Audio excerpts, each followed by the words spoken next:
Presiden Prabowo Subianto menggagas pendirian Universitas Republik Indonesia atau URI sebagai bagian dari upaya menyiapkan SDM unggul menuju Indonesia Emas 2045. Keseriusan pemerintah ditandai dengan pelantikan pimpinan URI dan rencana pembangunan 10 kampus. URI akan berfokus pada bidang-bidang strategis seperti STEM, kedokteran, dan kesehatan dengan mengadopsi inspirasi dari Institut Nasional du Service Public di Prancis. Namun, seberapa mendesak kehadiran URI?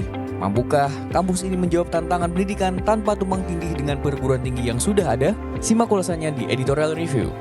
Beralih ke isu lalu lintas, Detik Sore akan mengulas Polantas Karib, transformasi pelayanan polisi lalu lintas yang mengedepankan pendekatan humanis, profesional, dan responsif. Program ini diharap menghadirkan layanan yang lebih cepat, transparan, sekaligus memperkuat kepercayaan masyarakat kepada Polri. Lalu, seperti apa transformasi yang dihadirkan lewat Polantas Karib? Temukan jawabannya bersama Kakor Lantas Polri, Irjen Pol Wibowo hanya di Detik Sore. Menjelang matahari terbenam, Detik Sore juga akan membahas pelemahan rupiah yang kembali memicu kekhawatiran menembus Rp20.000 per dolar Amerika Serikat. Apa dampaknya bagi investasi, daya beli, dan strategi keuangan masyarakat? Simak analisis praktisi pasar modal Firman Malihot dalam segmen Sunset Talk. Ikuti terus informasi terbaru dan bermutu dari Detik Sore. Jangan lupa follow sosial media kita @detiksore. Detik Sore nggak cuma hore-hore. Duh, kacamata duh. Halo Detikers, mana lagunya nih? Blue is the color, football is the game. We are together and winning is our aim. So cheer us out through the sun and rain. Cause Chelsea is our name. Welcome to the Blue City. The London is blue. London is blue. Apa kabar Detikers hari ini? Senang sekali. Gue Farhan dan juga Iza Makfirah. Kita kembali Detik Sore. Enggak cuma hore-hore, Detikers sudah siap untuk memberikan berbagai warna ya, enggak cuma warna biru saja ya. Yoi. Yang akan kita celebrate hari ini. Banyak yang mungkin juga tadi udah sempat kita sampaikan juga di video awal yang akan kita bahas di hari Rabu ini. Yes. Ya kan? Kenapa tiba-tiba lagunya Chelsea? Tuh Bu Nardi, iseng aja deh. Tapi emang ntar Chelsea mau main ke Indonesia. Iya, Tanggal Agustus ya? Agustus, 8 Agustus kalau nggak salah. Di GBK. Bertanding melawan? AC Milan. Keren. Jadi itu para kolektor jersey bisa datang juga tuh, Za. Iya. Soalnya ntar di pelatih Chelsea tuh sekarang manajernya Xabi Alonso, ya kan. Terus Milan pelatihnya Ruben Amorim, mantan manajer MU. Jadi seru lah. Jadi seru lah ya, sebuah kebanggaan juga Jakarta bisa jadi tuan rumah Yoi. friendly match ini. Iza gitu nanti ya. juga ke sana. Mudah-mudahan ya brand yang mengundang aku ya. Tetep ya pengennya sambil kerja ya. Kami kerja. Iza Chelsea banget soalnya. Parah banget, parah Kayak banget. Hell in my heart. Udah. Gak apa-apa. Ada kok udah bisa banyak. Just tip ya. Iya, just tip tanda tangan begitu. Apa nih yang seru hari ini? Banyak yang seru banget. hari ini juga ya. Detikers nanti kita mau bahas juga soal ada jual penjualan saham Piala Dunia. Nah itu Za. Emang bisa dijual? Kaget kan lu? Bukannya kaget kan gue gini? Iya. Jadi ini baru banget Za, karena terlepas nanti kita market review lah ya. Kita market review ngomongin tentang pasar Indonesia. Tapi juga ada viewers TikTok 11 orang. Halo guys, welcome back to Detik Sore. Gak coba hore-hore. Langsung kok kita beresin aja dulu kalimatnya. Itu kaget soalnya gue. Iya. Jadi Za gini, ini baru banget hari ini, fresh from the oven. Tepatnya tadi tengah malam sih. Iza tau Piala Dunia kan? Tahu. Ya kan. Nah, FIFA yang dibalik nama gue sendiri, FIFA ini berencana ingin menjual saham Piala Dunia. Yang mana sebenarnya Piala Dunia nggak punya sahamnya, Za. Oke. Jadi FIFA itu ingin ngebentuk badan baru namanya FIFA Forward Enterprise atau FFA. Ini adalah wacana dari Presiden FIFA Gianni Infantino. Jadi dia pengen nanti Piala Dunia ini ada sahamnya lah. Sahamnya ini yang megang siapa? Yang megang adalah negara-negara anggota asosiasi serta investor swasta. Oke. Ya kan? Tapi bukan retail juga sih Bukan sebenarnya retail, bener. ya. Bukan retail. Umum nggak bisa beli. Nah, ini nanti juga bekerja sama saudara menantunya Donald Trump. Suaminya Ivanka Trump. Itu namanya adalah, saya takut salah gue nih namanya orang ini. Siapa? Nah ini dia. Padahal gue tadi nulis beritanya. Ditulis, itu namanya Joshua Kushner. Oke. Dia adalah saudara dari menantu Trump, Jared Kushner, suaminya Ivanka Trump. Nah jadi Za, ini tuh apa namanya, FIFA tuh berkeyakinan kalau Piala Dunia ini bisa mendulang banyak cuan. Yang mana 2026 keuntungan FIFA dari Piala Dunia itu mencapai angka 15 miliar USD. Wow. Itu naik dari 7,5 miliar USD pada edisi 2022. Tetap selain itu juga nanti negara anggota harus punya modal 4 juta USD atau setara 72 miliar untuk punya sahamnya. Sahamnya juga ntar bisa dijual ya saham pada umumnya lah. Tetapi ini mendapat pertentangan keras Iya. khususnya dari UEFA. Iza juga pasti mikir aneh kan? Kok bisa dijual dan Nah. kemudian ini nanti apa ya untungnya atau perhitungannya tuh akan kayak Nah, gimana itu dia, gitu. Za. Kepemilikan dari FIFA-nya sendiri juga gimana? Jadi gitu. memang UEFA udah banyak UEFA justru yang lebih lantang, mereka sudah melakukan protes. Mereka bilang kalau aksi FIFA ini kelewat batas yang mana sepak bola nggak boleh diperjualbelikan. Ini kan pada akhirnya jadi bisnis dong. Iya. Dan yang mana ketika udah bisnis ini kan takutnya ada banyak campur tangan kepentingan dan lain-lainnya bener. begitu. Nanti nggak fair lagi Nah gitu itu dia, sebetulnya nggak yang fair ditakutkan. play lagi. Tapi walaupun ini tentu masih wacana, tapi ya kalau misalnya kejadian, ya amit-amit sih sebenarnya. Kalau gue pribadi aja, gue jangan lah. Misalnya udah sepak bola aja begitu. Iya, jangan disusupi oleh kepentingan-kepentingan segelintir orang gitu ya, atau mungkin juga kepentingan-kepentingan ya politik aja sebenarnya nggak boleh kan Boleh, gitu, betul because this is banget. sports gitu ya. Disampaikan sama ya kekecewaannya dari UEFA tuh bilang kalau tata kelola sepak bola itu tuh bukan aset untuk diperdagangkan. Terutama dengan transparansi nol mengenai siapa yang diuntungkan secara finansial. Pertanyaan gue tadi berarti ya, Iya, betul. kayak siapa nih yang akan paling diuntungkan secara finansial juga? Kepemilikannya nanti gimana? Terus gamesnya nanti ya kan tergantung. Biasanya kan kalau ada sesuatu yang dimiliki juga kayak nanti ada bosnya yang atur dong gitu, Nah, permainan dan segala macamnya itu, juga Za. gitu. Jadi Bahaya.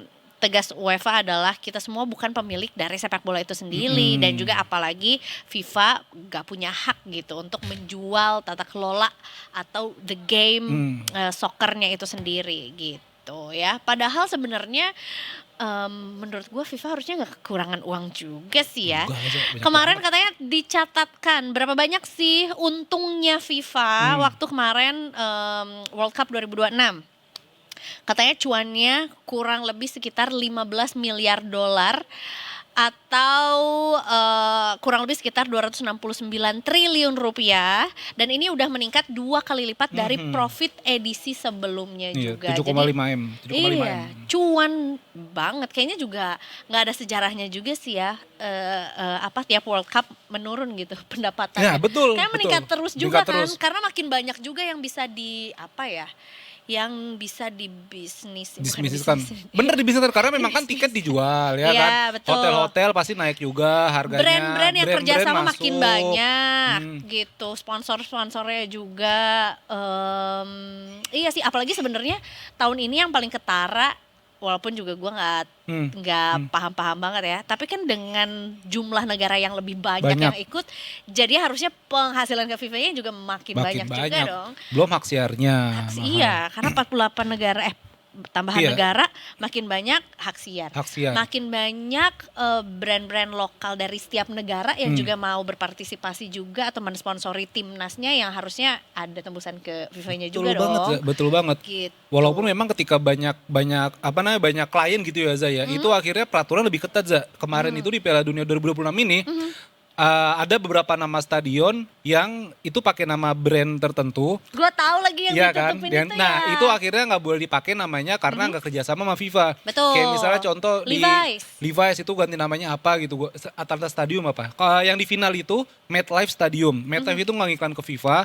Akhirnya nama stadionnya adalah New Jersey Stadium. Oke. Panjang banget. Itu kalau dijudul udah capek, udah kebanyakan. Iya. Udah kebanyakan. Bener-bener. Jadi mungkin kalau kita tuh kayak Bandung, Surabaya Stadium gitu ya. New York, New York, New Jersey Stadium. Ya kan dia New York, New Jersey. Ya. Bener-bener. Cilandak, Jakarta Selatan, kode pos 12430. Banyak banget ya. Nomor pos rumah gua lagi. Itulah makanya juga. Itu dari dunia sepak bola juga ya. Kalau dari tim nasional masih kita nantikan juga karena baru akan ada pertandingan nanti Jumat ya. Jumat betul, jam 5 sore Indonesia Timor Leste. Dan juga hari ini PLFF libur Za. Hari ini Rabu sama Kamis nggak ada PLFF dulu. WFH. UEFA dulu. Hari ini Piala Presiden ada, Persija ntar Oh main. iya benar. Piala Presiden banyak. Sintayong hari Sintayong ini. hari Kita ini. lihat ininya ya, strateginya Iya, ya. kemarin kalah tuh 0 sama Persebaya. Nah itu dia makanya banyaklah sebenarnya pertandingan-pertandingan Pertandingan dia. post World Cup ini ya. Setelah World Cup dan sebelum kompetisi. Kan bentar lagi main kompetisi Agustus. Iya itu Jadi dia. nggak ada liburnya anak sport ini. Sehat-sehat ya. Dia pakai jaket mulu ya. Takut masuk angin. Iya. Gak apa-apa deh udah masuk penjara. Apa? MotoGP juga libur. MotoGP nanti Agustus. Oh. Agustus juga. Banyak lah pokoknya. Ya, Ada iya, berita apa iya. lagi Eza? Kita mau ngomongin ini kasihan sekali. Malang sekali nasib masyarakat Pemalang. Kenapa emang mereka? Karena ada dugaan kalau ya pastinya uang dari atau ya uang hasil pajak lah atau dan lain-lainnya juga dari masyarakat Pemalang ini dicurangi. Ya Soalnya KPK baru saja melakukan operasi tangkap tangan ya yang hasilnya adalah mengamankan Bupati Pemalang ya Anom Widiantoro. Walaupun sebetulnya secara resmi belum dirilis juga oleh KPK mengenai apa ya status dari para pihak yang terjaring OTT karena katanya juga Bupati Pemalang juga nggak sendirian terjaringnya dan kemudian juga ini untuk kasus apa atau mungkin juga proyek apa mungkin yang diduga ada korupsinya juga. Tapi yang jelas ada sejumlah orang yang dibawa KPK ke Polres Pemalang. Selain itu, selain juga dari kantor bupatinya yang dilakukan OTT gitu ya, dilakukan pemeriksaan juga di sana, ada juga yaitu adalah kantor atau Dinas Pekerjaan Umum dan Penataan Ruang di Pemalang juga ya. Jadi di sana juga dilakukan penyegelan ya di kantor Kepala Dinas PU dan ya Kepala Dinas PUPR dan juga ada 2 rumah di Perumahan Mutiara Residence yang juga disegel ya oleh pihak KPK. Nah, kalau untuk yang 2 rumah ini juga masih belum dirilis juga ya, belum diinformasikan siapa pemilik dari rumah ini tapi yang jelas juga sudah disegel dan juga dilakukan pemeriksaan gitu. Jadi masih kita nantikan juga sebetulnya update terbaru ya dari kasus dugaan korupsi yang terjadi di Kabupaten Pemalang, Jawa Tengah ya. Itu dia. Ini selain itu juga apa tuh namanya lagi di apa ya dicermati juga nih ya dari LHKPN dari bupati tersebut. Harta kekayaannya. Iya, harta kekayaannya termasuk juga cocok nggak nih sama khususnya kendaraan-kendaraan ya atau harta-harta bergeraknya yang ditemukan di garasi karena lumayan juga nih list isi garasinya dari bupati tersebut. Ada Kawasaki Ninja, ada Yamaha RX King, ada Honda Supra, Honda HR-V, Honda CR-V, Piaggio Primavera tahun 2019, Piaggio Sprint, Gesit Motor Solo tahun 2020, ada juga Mercedes-Benz E300, ada juga Motor Mio tahun 2023, ada juga Harley Davidson 2020 ya. Wow. Yang gue mau highlight adalah banyak juga ya, berarti garasinya gede ya. Iya gede banget. Muat berapa motor dan mobil nih Muat soalnya banget. ya. Selain itu juga Bupati juga punya harta bergerak lainnya Za, Ya. 440 juta. Dia juga punya surat berharga senilai 900 juta, ada pula kas dan setara kas 782 juta, serta harta lainnya senilai 7 miliar. Nolnya ada berapa? Nolnya ada berapa? Dan Anom melaporkan punya utang senilai 1,2 miliar sehingga total harta kekayaannya mencapai 21,3 miliar. Itu dia ya. Kita nantikan juga ya berarti update dari OTT yang juga terjadi di Pemalang ini ya. Ya masih Betul. cukup baru lah ya, baru up juga hari ini juga soal OTT-nya OTT-nya. juga. Gitu ya. Abis ini kita lanjut dulu ke negeri Sakura yang lagi tertimpa musibah juga. Lagi berduka. Lagi berduka karena baru diterjang gempa sekuat 7,1 magnitudo juga di Pulau Kyushu yang menyebabkan kerusakan infrastruktur hingga ada korban jiwanya juga. Hingga saat ini Detikers sudah diumumkan juga sama PM Jepang bahwa korban ada 13 orang yang meninggal dunia di sana ya. Hingga saat ini juga tim penyelamat masih berupaya mengevakuasi dan melakukan penyelamatan korban yang diduga terjebak reruntuhan dan tentunya juga ada banyak sih ya infrastruktur dan juga yang juga apa tuh jadinya rusak gitu ya, dan bahkan hingga menyebabkan kebakaran di beberapa titik ya. Gitu. Disampaikan bahwa Badan Manajemen Kebakaran dan Bencana ini melaporkan adanya juga korban tewas, ini termasuk juga 2 wanita di mall dan 3 lainnya di tempat lain, sedangkan 7 orang lain mengalami luka parah di mall tersebut gitu. Ini kan juga Pulau Kyushu ini di paling selatan Jepang kan dia pulaunya kan. Dan juga KBRI Jepang memberikan KBRI Tokyo maksud gue memberikan imbauan kepada warga Indonesia yang ada di Jepang khususnya untuk selalu mengecek informasi keselamatan dan juga membaca informasi dari sumber-sumber yang kredibel begitu Za. Karena memang salah satunya itu adalah Japan Meteorological Agency atau JMA. Kayak BMKG-nya Kayak BMKG-nya gitu Jepang ya. lah gitu, pemerintah Jepang serta media nasional resmi lainnya. Dan juga warga negara Indonesia yang ada di Jepang untuk selalu menginformasikan kondisi diri kepada keluarga di Indonesia agar tidak menimbulkan kekhawatiran yang tidak perlu, serta saling membantu dan berkoordinasi dengan sesama WNI di lingkungan sekitar. Itu dia, selalu berhati-hati juga Detikers, dan tentunya juga disampaikan duka cita yang mendalam juga ya untuk saudara-saudara kita yang ada di Jepang ya.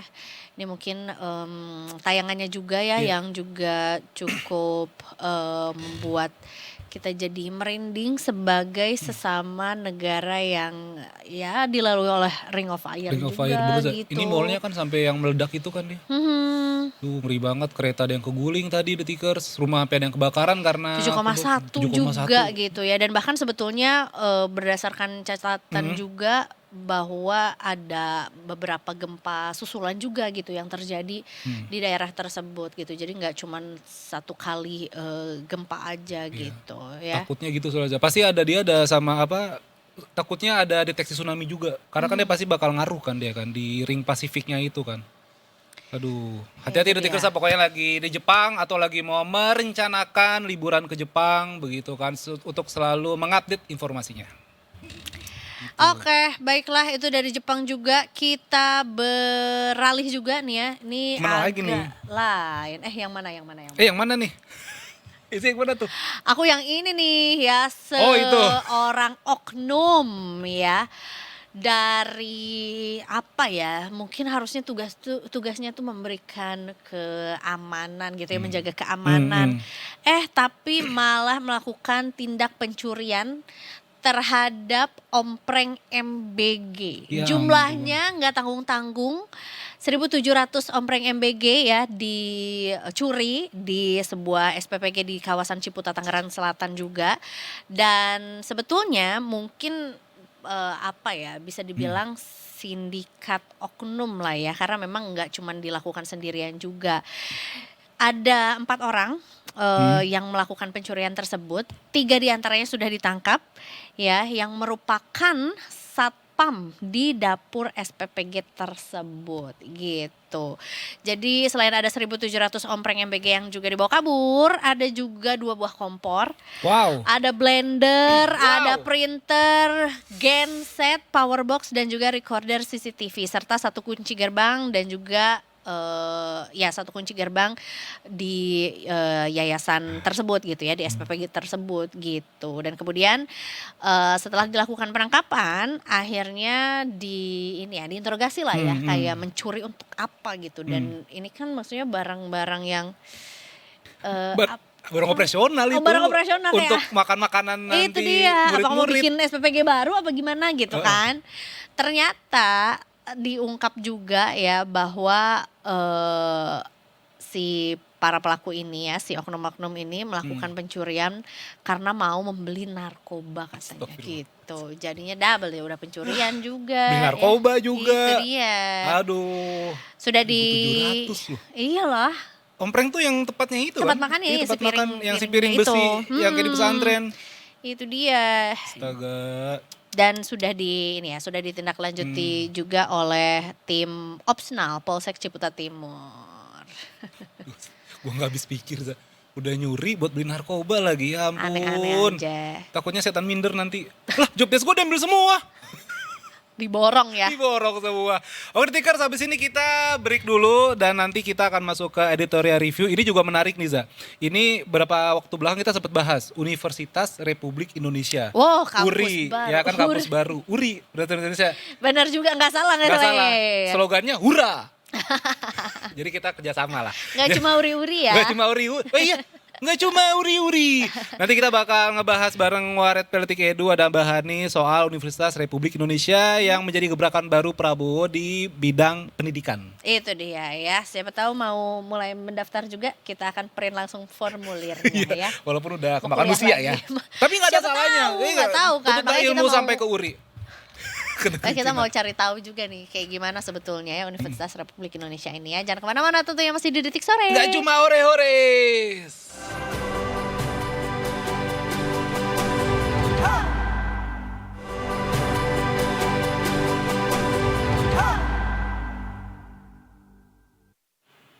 Welcome back to Detik Sore. Gak cuma hore-hore. Universitas Indonesia, Universitas kami. Ayo Gun, ibu kota negara, pusat ilmu budaya bangsa. Iya. Enggak semuanya di sini alumni jaket kuning ya teman-teman Iya, ya. nggak apa-apa. Udah Gun, Iya. Gunardi juga anak UI soalnya. Kenapa kamu mau menawarkan diri untuk membuat mars ataupun himne untuk kampus yang baru ya?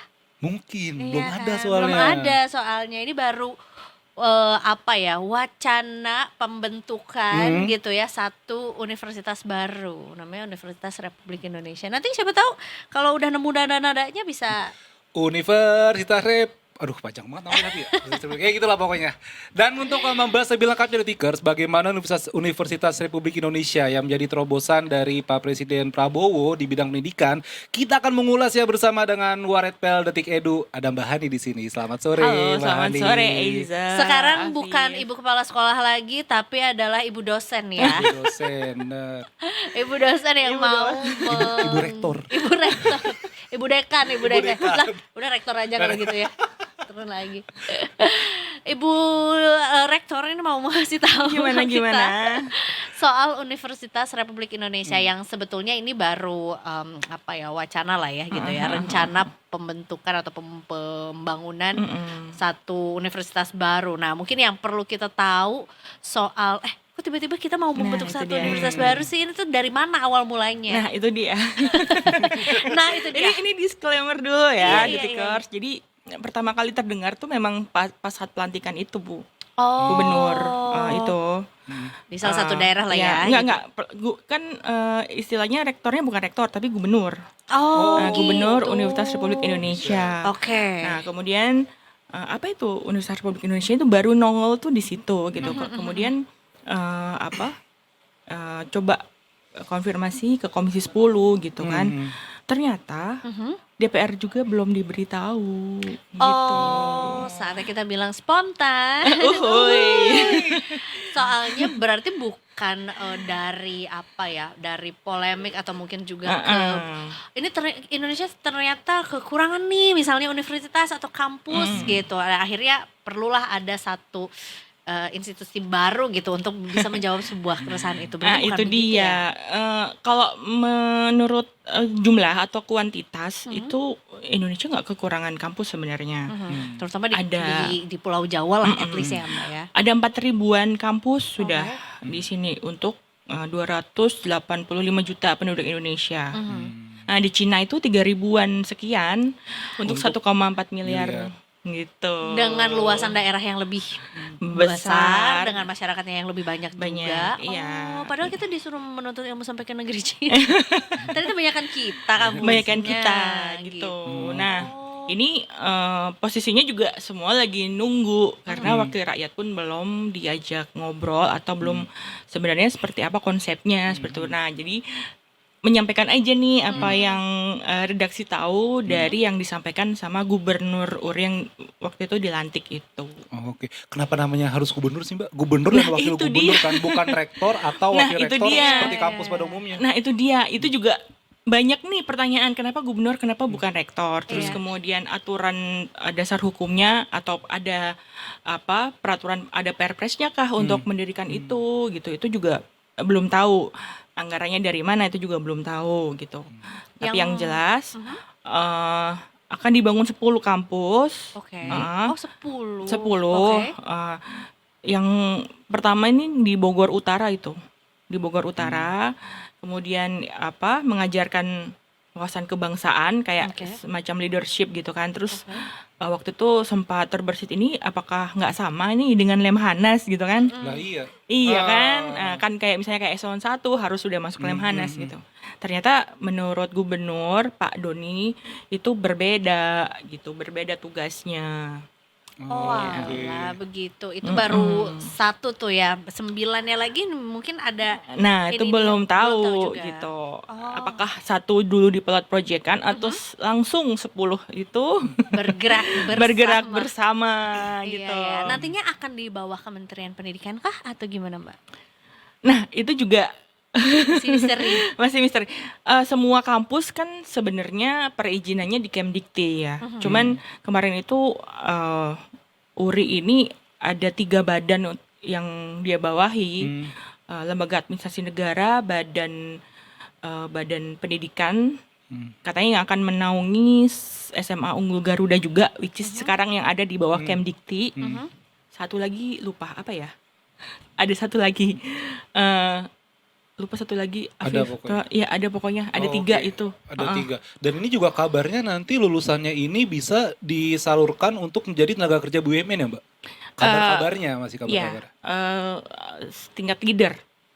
Oh, setingkat leader. setingkat leader. Wow, Gitu. bismillah. Bismillah. Komisaris leader. Gitu. Jadi semua sedang menunggu penjelasan nih. Oke, masih menunggu. Jangankan penjelasan. yang rakyat jelata kayak kita Kita-kita. ini ya DPR juga masih Masih menunggu. akan memanggil Kemdikti begitu. Oke, yang sebenarnya ini deh mungkin secara apa ya? Gambaran atau kita menerka-nerka gitu ya dari yang sudah pemaparan yang mungkin juga sebetulnya masih cukup prematur lah untuk bilang kayak seperti apa universitas ini, kemudian juga nanti apa kurikulumnya seperti apa. Tapi yang jelas salah satu hintnya adalah katanya terinspirasi dari INSP Prancis. Apa tuh? Aku belum pernah dengar juga sebenarnya INSP. Institut National du Service Public ya. Oke. Yang nggak salah ini dibentuk Macron Aha. setelah dia membubarkan lembaga namanya ENA gitu. Nah itu untuk lebih beragam gitu. Jadi ENA itu memang ada dulu lembaganya untuk leader-leader di sektor publik. Tapi dengan berjalannya waktu ternyata jadi elitis nih gitu. Nah terus sama Macron dibubarin gitu. Terus dibentuklah INSP ini tapi yang lebih diverse dan lebih inklusif gitu. Nah semoga yang elitis ini nggak kejadian gitu di sini gitu. Ya kan? Oh iya, karena Pak Prabowo waktu itu juga berapa kali ketemu sama Presiden Macron Iya. ya? Kesini juga. Kesini beberapa juga. Tapi tadi juga Mbak Hani bilang kalau misalnya ini kan bisa dibilang ya ada kebangsaan lah, bisa dibilang sekolah kepemimpinan untuk leader begitu. Tapi apakah ada bocoran bahwa nanti URI ini Universitas Republik Indonesia punya fakultas-fakultas tertentu begitu Mbak atau jurusan-jurusan tertentu?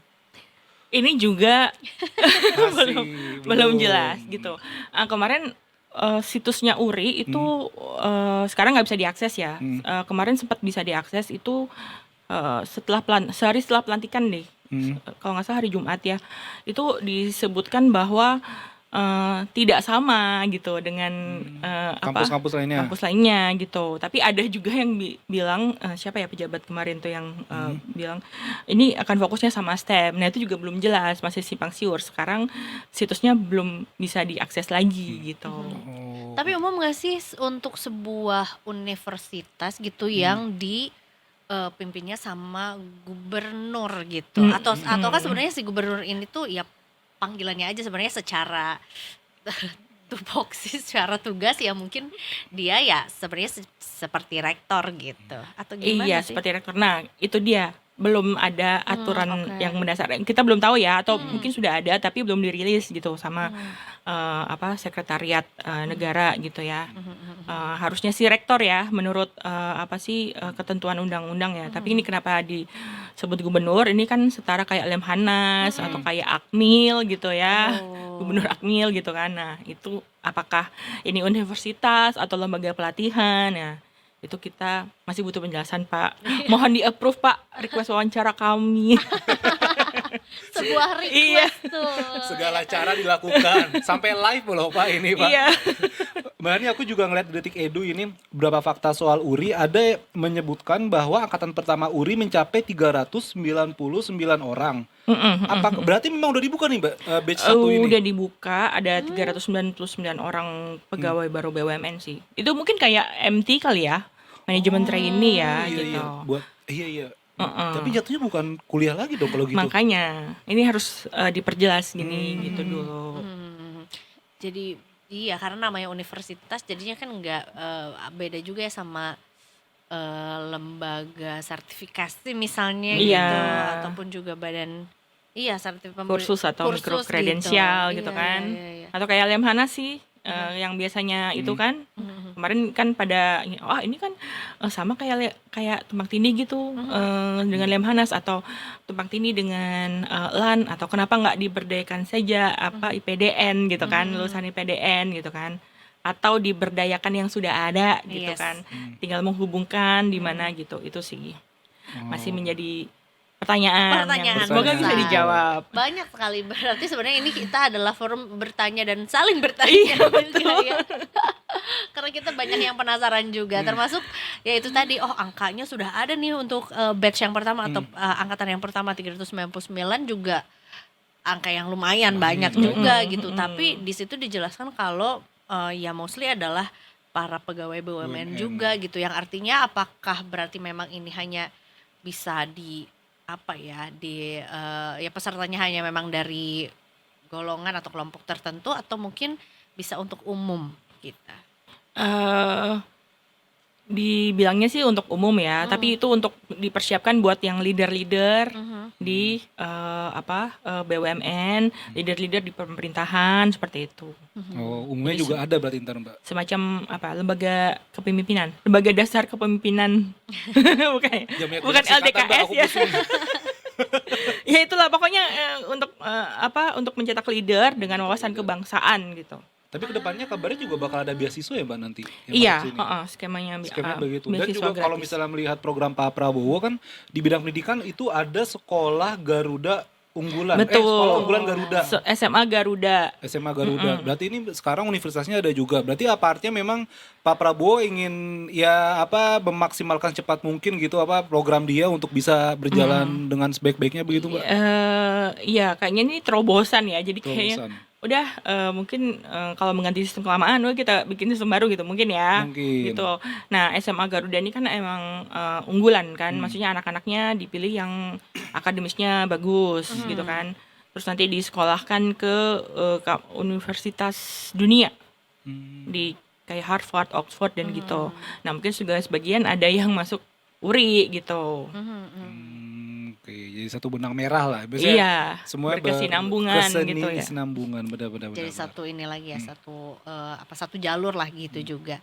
Nah, banyak juga sebenarnya jadi polemik, atau mungkin ya pertanyaan lagi sih sebenarnya dari masyarakat juga. Iya. Kayak, ini tiba-tiba mau ada, ya boleh dong kita bilang tiba-tiba, Betul. karena memang juga belum ada Iya. Nggak ada wacana, nggak ada apa wacananya gitu ya. gitu. Terus kemudian juga nggak tanggung-tanggung, katanya akan ada 10 kampus juga gitu di 10 daerah yang berbeda-beda juga di Indonesia juga. Uangnya dari mana? Itu dia. Belum dijelaskan juga. Belum ya? Belum dijelaskan juga anggarannya dari mana, apakah akan ada dari 20% APBN itu, ataukah dari mana, ataukah ada anggaran baru, itu juga belum terjawab. Iya, karena memang tadi kan Mbak Hani bilang 3 badan pendidikan ya Mbak. Iya. Itu adalah Badan Pengelola Sekolah Unggulan, Ya, itu Badan SMA Pengelola Perguruan Tinggi, Lembaga Administrasi Negara atau LAN. Ini juga bakal menjadi irisan antara Kemendikti sama Kemendikdasmen. Kemdiktisaintek sama Kemendikdasmen. Kemendikdasmen. Iya. Itu berarti bakal beririsan mereka Mbak kalau begitu? Katanya sih koordinasi ya. Oh. Fungsinya koordinatif gitu. Lembaga pengelola perguruan tinggi ini apakah cuma URI atau yang lain atau misalnya di universitas yang dibawa kementerian apa gitu, nggak tahu ya. Belum tahu. Memang banyak banget pertanyaan yang Banyak ya. minta dijawab sih.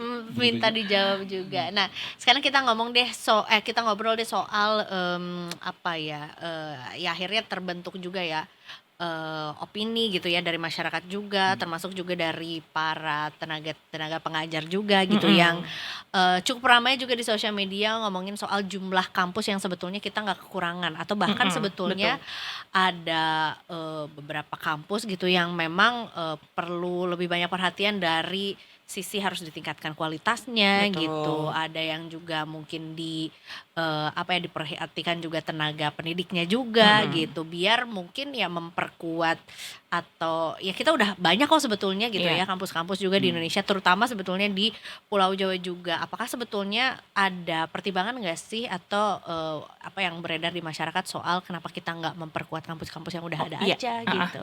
Nah itu memang mayoritas pertanyaan dari warga ya di media sosial tuh saya baca tuh begitu.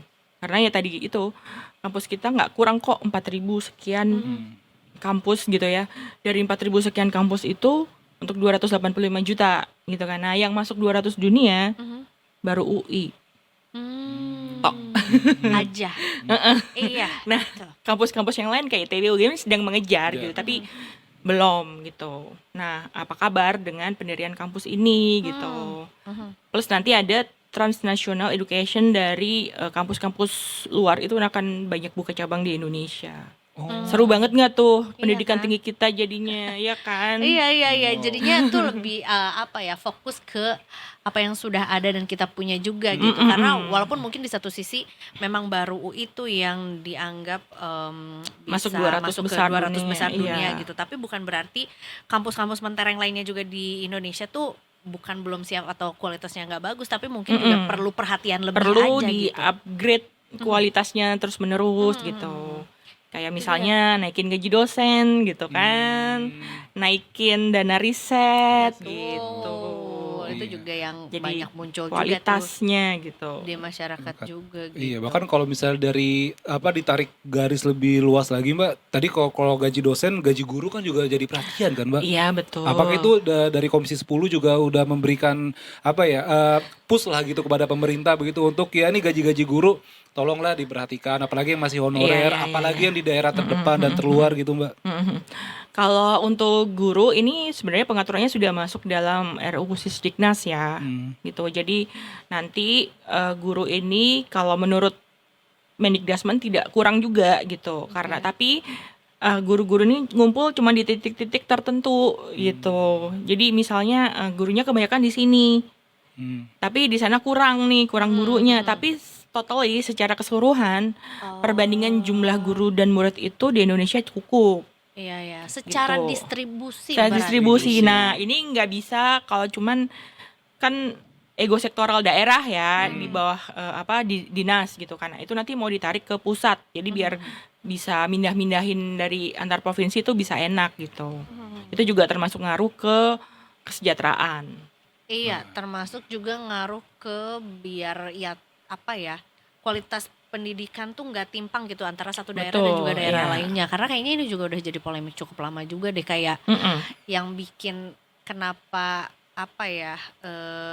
ya mungkin di daerah-daerah tertentu mengejarnya berat banget untuk bisa masuk ke universitas gitu Iya, misalnya betul. gitu, atau bahkan untuk mengerjakan UN pada saat itu gitu Betul. ya. Atau Gitu. mungkin subsidi aja UKT ya kan? Oh iya Bisa. juga tuh. mm-mm. Iya. Subsidi silang ya. Subsidi silang. Banyak yang nggak bisa daftar ulang kan kemarin 60 ribuan. Iya, itu berarti di final numbernya semakin Makin tinggi ya naik untuk gitu. yang nggak pada lanjut Meskipun daftar itu ulang juga. bukan faktor tunggal ya soal biaya, tapi ya kebanyakan biasanya biaya sih. Kebanyakan biaya. Gitu. Oh, kalau begitu kita masih nantikan soal URI ini ya, Mbak, ya? Betul. Masih belum banyak yang Masih terjawab. belum banyak terjawab gitu, atau mungkin nanti kita nunggu dipanggil DPR gitu kan, kita ikutin kan penjelasannya Ini pasti dipanggil kan, Mbak? Dipanggil, Gubernurnya apa? Udah dipanggil, ada waktunya dipanggil. kapan gitu? Yang dipanggil Kemendikti. Kapan, Mbak? Itu belum tahu, Belum tahu, oke. Ada rencana, tapi belum ada fix jadwalnya kapan gitu. Karena ya memang juga untuk membentuk satu lembaga baru, institusi baru, ya prosesnya panjang ya, nggak serta merta kalau ada bangunan fisiknya ada langsung tiba-tiba jadi. Ya udah silakan berjalan aja, nggak begitu juga Iya. gitu ya. Oke deh kalau gitu. Terima kasih banyak Mbak Hani, Hani. terima kasih banyak. Sama-sama Aiza, Kita Asif. nantikan juga, mungkin siapa tahu ada yang nonton juga ya dari Kemendikti, Iya. mungkin bisa ngasih spill gitu seperti apa sih sebetulnya Universitas Republik Indonesia ini yang rencananya akan di launching gitu. Iya. Ya udah, habis ini kita masih akan lanjut lagi, masih punya yang seru-seru dan Iya. yang lainnya juga Ada ya. paket review habis ini. Jangan kemana-mana Detikers, tapi Detik Sore. Apa Mbak Hani? Nggak cuman hore-hore. Hey, we'll be right back.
Welcome back to Detik Sore. Nggak cuma hore-hore. Dutak dong. Kita 11 menit setelah penutupan market juga Penutupan hari ini. market. Iya, Yang mana ini angkanya sebenarnya tidak real ya Zaya?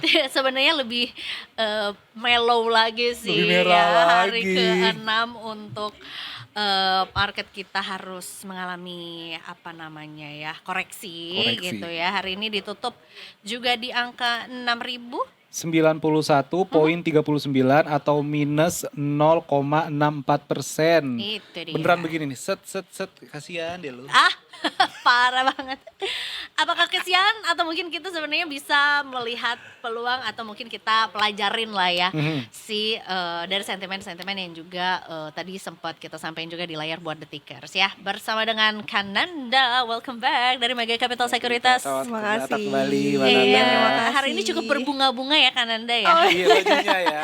Supaya marketnya juga hijau ya, semoga Semoga ya. berbunga-bunga terus, Semoga hari ini boleh merah, tapi nextnya semoga bisa kembali hijau. Semoga hijau, kembali semoga. hijau juga. Ada hijaunya juga kan, pas Benar. ya kan? Iya, ada hijau juga. Jadi ini anggap aja lagi bunga merah dulu sebelum Iya. nantinya berbuah hijau ya. Betul, setuju.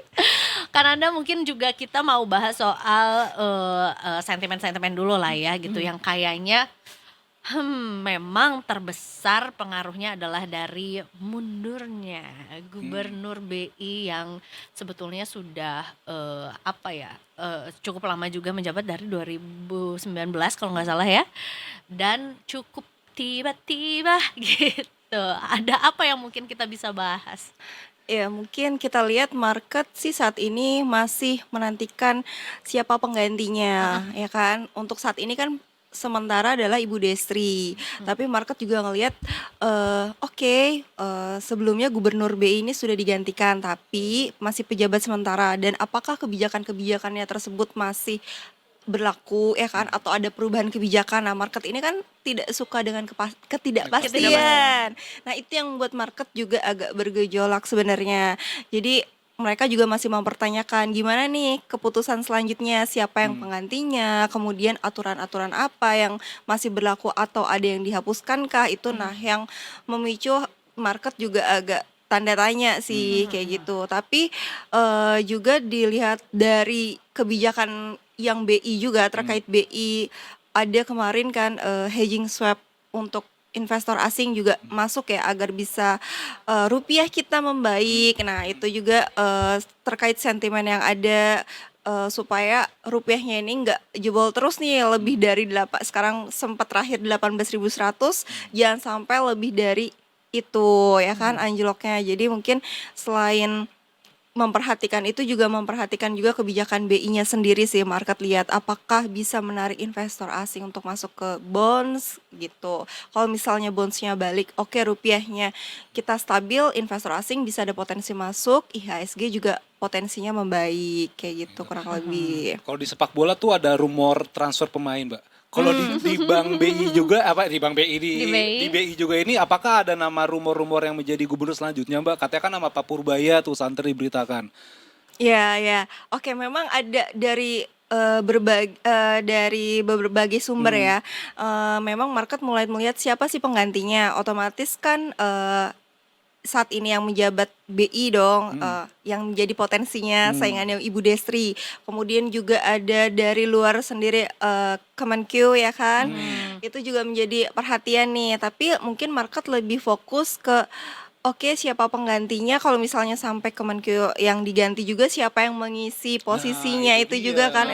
Emang rumor sih memang perlu kita waspadai juga nih, jangan sampai ditelan mentah-mentah nih. Kita mesti lihat faktanya aja. Oke, faktanya IHSG masih melemah, kemudian rupiah kita juga masih terjerembab juga ya kan. Nah, apakah kebijakan BI kemarin juga selain hedging swap juga ada KLM kebijakan. Jadi bank-bank ini kan sebenarnya ada aturan kayak wajib menyetor ke BI dana simpanan gitu. Jadi ketika bank run atau likuiditas mereka kesulitan, jadi mereka bisa narik uang dari BI itu. Nah, ini tuh dapat diskon nih dari BI kalau misalnya mereka mau mengurangi portofolio SBN-nya mereka. Jadi harapannya ini akan mempengaruhi equity adalah ketika bank harus menyetor katakanlah dana harus disimpan di BI misalkan 1 triliun tapi ternyata dapat diskon karena ada perubahan portofolio supaya gak banyak menaruh di SBN karena kan SBN cukup aman ya.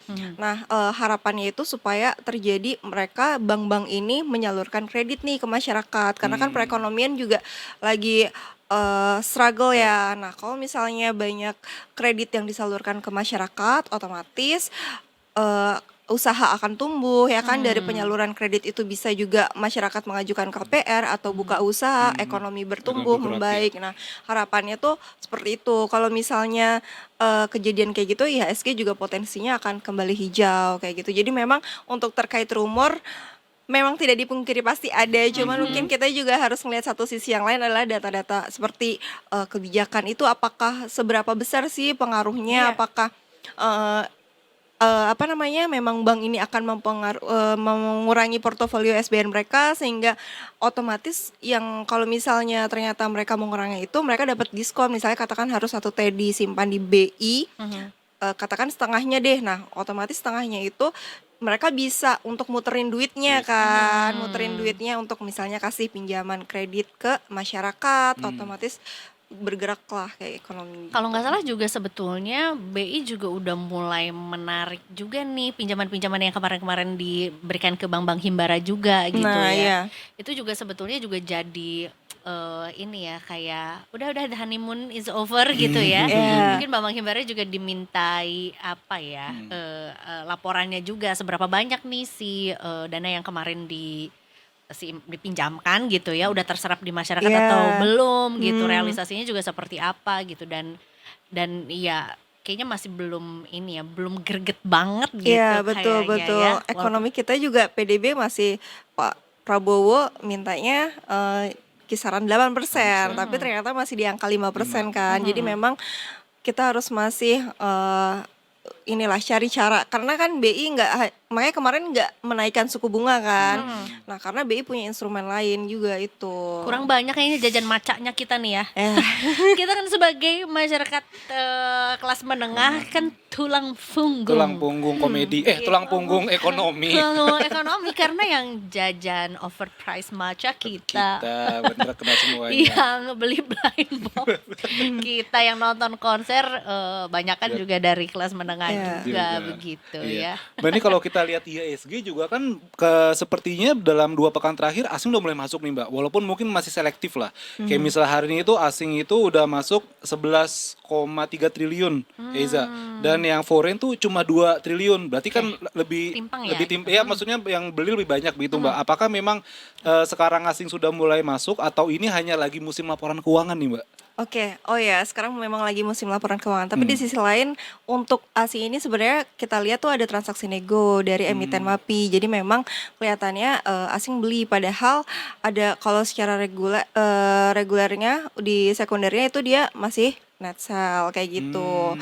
Terus juga asing salah satunya juga lihat dari, nah syukurnya rating S&P kemarin kan kita masih outlook stable juga nih. Nah itu juga bisa potensi untuk semoga rupiahnya nggak sampai tembus melemah terus gitu Iya. kan, nggak terdepresiasi terus gitu. Harapannya ISG tetap balik lah gitu dalam waktu ya bisa hijau kembali lah, nggak merah Iya, terus kayak gitu. Kita berpegangan erat dan juga berharap banyak di setengah tahun terakhir, setengah tahun sisa ini nih di Iya. 2026 juga gitu, biar sampai akhir tahun raportnya juga baik lah gitu ya kan. Iya, benar. Ini belum mau bagi rapot juga ya?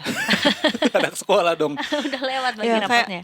rumor juga terkait, maksudnya bukan rumor sih, lebih ke info yang ada tapi skemanya belum belum dijelaskan oleh pemerintah secara detail seperti Danantra Housing. Itu kan juga dari proyek-proyek BUMN terkait properti yang nggak keserap, nah mau di apa namanya dikerjakan oleh Danantara. Nah itu juga market lagi menunggu itu tuh ya kan, sektor properti seperti apa. Nah itu memang banyak kebijakan pemerintah yang cukup membuat tanda tanya di market juga yang mesti kita pantau sih gitu.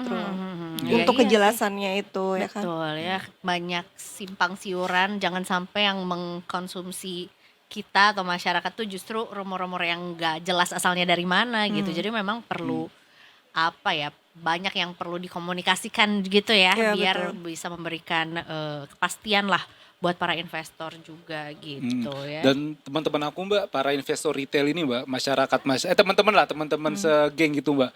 Banyak temanku yang pada akhirnya sekarang lagi takut masuk ke pasar Mbak. Karena memang kita tidak pasti banget kan ya. Hari 6.000, besok mungkin 5.000 turun lagi. Tapi besok naik lagi 6.000 gitu Mbak. Pada akhirnya banyak teman-teman saya Mbak yang lagi parkir dulu nih. Parkir duitnya ke reksadana. Karena mereka dengan alasan, gue cari aman-aman dulu deh. ya, Nggak ada risikonya cari nggak resikonya ada. yang mungkin lebih. Betul. Betul, walaupun masih ya reksadana kan 5% lah per tahun gitu kan. Apakah memang sekarang ini Mbak di kondisi di pasar lagi lesu kah oleh para retail-retail dalam negeri atau justru ini adalah peluang nih, walaupun balik lagi ya orang bilang, wah lagi diskon. Kapan beresnya nih diskon nih? Ya kan diskon mulu gitu. Iya. Oke, memang mungkin kayak retail sekarang mencari alternatif investment yang lebih aman ya. Kayak Ori 30 baru luncur juga kan. Itu juga yield-nya dapat sekitar 7% tuh untuk tenor yang 6 tahun. Dan diserap juga sekitar 40 T. Jadi cukup tinggi juga penerbitannya. Nah, mungkin masyarakat lebih mencari instrumen yang lebih aman kayak gitu, lebih ke bonds, ori kan mereka bisa invest ke ori. Nah, makanya contoh kayak ori 30 kemarin kan itu juga yield tertinggi selama 20 tahun ya, bisa 6,9 dan 7%, 6,9 kalau salah untuk tenor yang 3 tahun, yang 6 tahunnya 7%. Nah, jadi memang cari instrumen yang relatif lebih aman, dan sedangkan bonds itu memang lebih aman lah gitu kan, gitu dibandingkan equity yang sekarang mungkin lebih ke diversifikasi sih. Diversifikasi ya. Iya. Walaupun di satu sisi, ayo angkat tangan mana kemarin yang beli emasnya di 3,1. Sekarang lagi ngelus dada nih juga ya. Ada yang maksudnya setiap instrumen ada resikonya masing-masing Betul. juga gitu. Makanya ya perlu apa tuh namanya, mencocokkan juga gitu dengan profilnya dan profil resikonya lah gitu, dengan masing-masing yang dipilih juga gitu. Banyak sih memang yang kayaknya juga cukup pivot ke reksadana juga gitu ya, untuk bisa cari yang lebih lebih kecil gitu resikonya, dan mungkin memberikan kenyamanan biar nggak tiap hari banget nih dagdikdornya gitu. Enggak tiap hari lihat yang minus, tiap hari minus gitu. Jangan sampai modal ke diskon juga Iya, ya. tapi matanya sampai minus gitu. Nih minus mulu nih gue lihat nih. Minus nambah lagi ya, bener-bener. minusnya Iya, nambah. sama.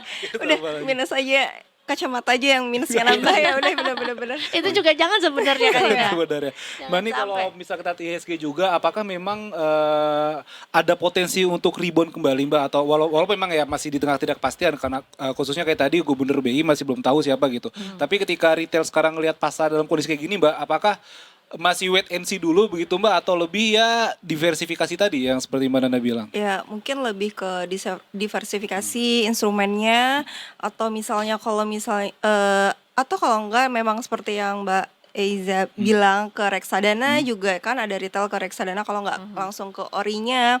Kemudian juga atau misalnya pilih sektor yang potensi kayak perbankan, karena kan ada potensi kebijakan dari pemerintah yang mendukung KLM itu ya kan, kemungkinan kalau misalnya ada tambahan dana untuk mereka bisa putar angka itu jadi bisnis yang oke ya kan, bisa jadi nambah labanya perbankan juga, kurang lebih seperti itu sih. Gitu. Gitu. SBN menarik juga ya Mbak sebenarnya untuk dipelajari gitu ya. Yieldnya 7,3% ya Iya, kan, iya. orinya 7%. Kalau Itu dia. misalnya kita nggak mau trading di SBN, ambil orinya aja udah dapat kupon ya, untuk angka yang aman lah. Kita kunci angka yang 7%. Lebih Kapan pasti lagi gitu ya, betul. Tapi kalau misalnya gini, jenis-jenis, ya maksudnya investor seperti apa yang mungkin cocok untuk ya berinvestasi di SBN gitu. Kayak apa tuh orang profilnya mungkin? Oh mungkin kayak tadi retail yang nggak mau pusing harus dengan kondisi sekarang ya kan, in this ekonomi ya kan, masuk saham apa ya, ya udah buka reksadana aja deh. Iya. Mereka taunya lihat oke untung nggak nih kan, nggak perlu mikir harus saham mana, buka cek laporan keuangan, atau misalnya oke kalau misalnya nggak reksadana pilih bonds aja deh, ori ya kan, udah pasti dapat untung ya kan, tinggal pemerintah mengelolanya seperti apa ya kan, kurang Biarkan lebih kayak pemerintah gitu. mengolah. Iya, kita tinggal tahu balik ya kan. Iya. Pokoknya udah pasti pokoknya balik ya kan gitu. Karena dijamin pemerintah kalau untuk bonds gitu. Ya memang juga di satu sisi ya adalah yang sudah siap juga untuk bisa at least tahu lah ya si modalnya ini bisa nggak akan dipakai-pakai dulu, nggak akan diganggu gugat sampai jangka waktu tertentu gitu, minimal Betul. 1 tahun lah ya gitu ya. Ya uang dingin lah. Iya. Itu the 3 real tahun. uang dingin itu. Iya. Karena uang dingin yang sekarang di pasar jadi uang panas kalau nggak salah. Karena udah minus terus. Keringet Merah, dingin, merah, jadi keringet dingin ya. Iya. Mbak, terakhir nih Mbak, kita kan juga pasti masih menanti penunjukan Gubernur BI kan Mbak. Itu kapan sih Mbak? Kira-kira belum ada ya waktunya? Kamu mau menyalonkan diri Nggak sebagai bisa. gubernur BU ya? Butuh uang. Kita pantau kondisi market. Itu kan belum nih Mbak, tapi misalnya nanti ya next beberapa hari ke depan udah ditunjuk nih Mbak si A begitu kan misalnya menjadi Gubernur BI. Apa yang harus retail perhatikan juga Mbak, dan bagaimana prediksi Mbak Nanda melihat kondisi pasar ketika nanti sudah ada seorang Gubernur BI yang ditunjuk, yang mana ya pasti bakal berpengaruh besar dong untuk ekonomi Indonesia Mbak. Oke, yang mungkin akan diperhatikan market adalah apakah stance kebijakannya itu masih searah dengan sebelumnya atau enggak. Jadi maksudnya oke, ada potensi kemarin kan BI akan menaikkan kembali suku bunga, Suku bunga, sampai akhir tahun 25 basis lagi ya, kemungkinan 25 basis. Nah, apakah stance itu masih berlaku atau berubah nih? Karena kan yang pasar nanti juga nanti malam ada FOMC The Fed juga kan. Nah, itu juga yang akan menjadi market akan mantau apakah ada proyeksi perubahan dot plot dari The Fed-nya juga, perubahan proyeksi atau enggak, karena kan inflasinya juga mulai turun nih. Trump kan mulai oke ayo turunin suku bunga, udah mulai instruksi seperti itu. Tapi kan dari kebijakan Kevin Warsh The Fed-nya sendiri punya independensi juga kan, apakah perlu saat ini atau enggak. Tapi yang diharapin market kemungkinan harusnya bisa soft landing sih untuk di market itu. Jadi enggak crash tiba-tiba kayak gitu. Seharusnya market akan lihat yang pertama dari FOMC, hasil FOMC, kemudian kebijakan kedepannya berapa kali kenaikan suku bunga lagi, masih diperlukan atau tidak, ya kan? Kemudian dari situ kita lihat dari hasil penunjukan Gubernur BI dan kebijakannya, apakah BI Rate masih perlu menaikkan suku bunga 25 basis lagi atau tidak nih. Dan kita lihat rupiahnya, apakah rupiahnya terus tembus lebih 18.200 terus atau bisa balik setidaknya 17.500, itu sih struggle-nya. Iya, Kalau struggle is real. rupiahnya oke, bonds-nya oke, yield-nya kembali turun. Oke, memang dalam jangka waktu dekat yield-nya akan naik sih, tapi dengan asing diharapkan masuk, rupiahnya membaik, bonds-nya kembali yield-nya turun, otomatis akan masuk ke IHSG equity gitu. Pasarnya kembali hijau. Iya. Hijau royo-royo, amin. Amin kalau gitu.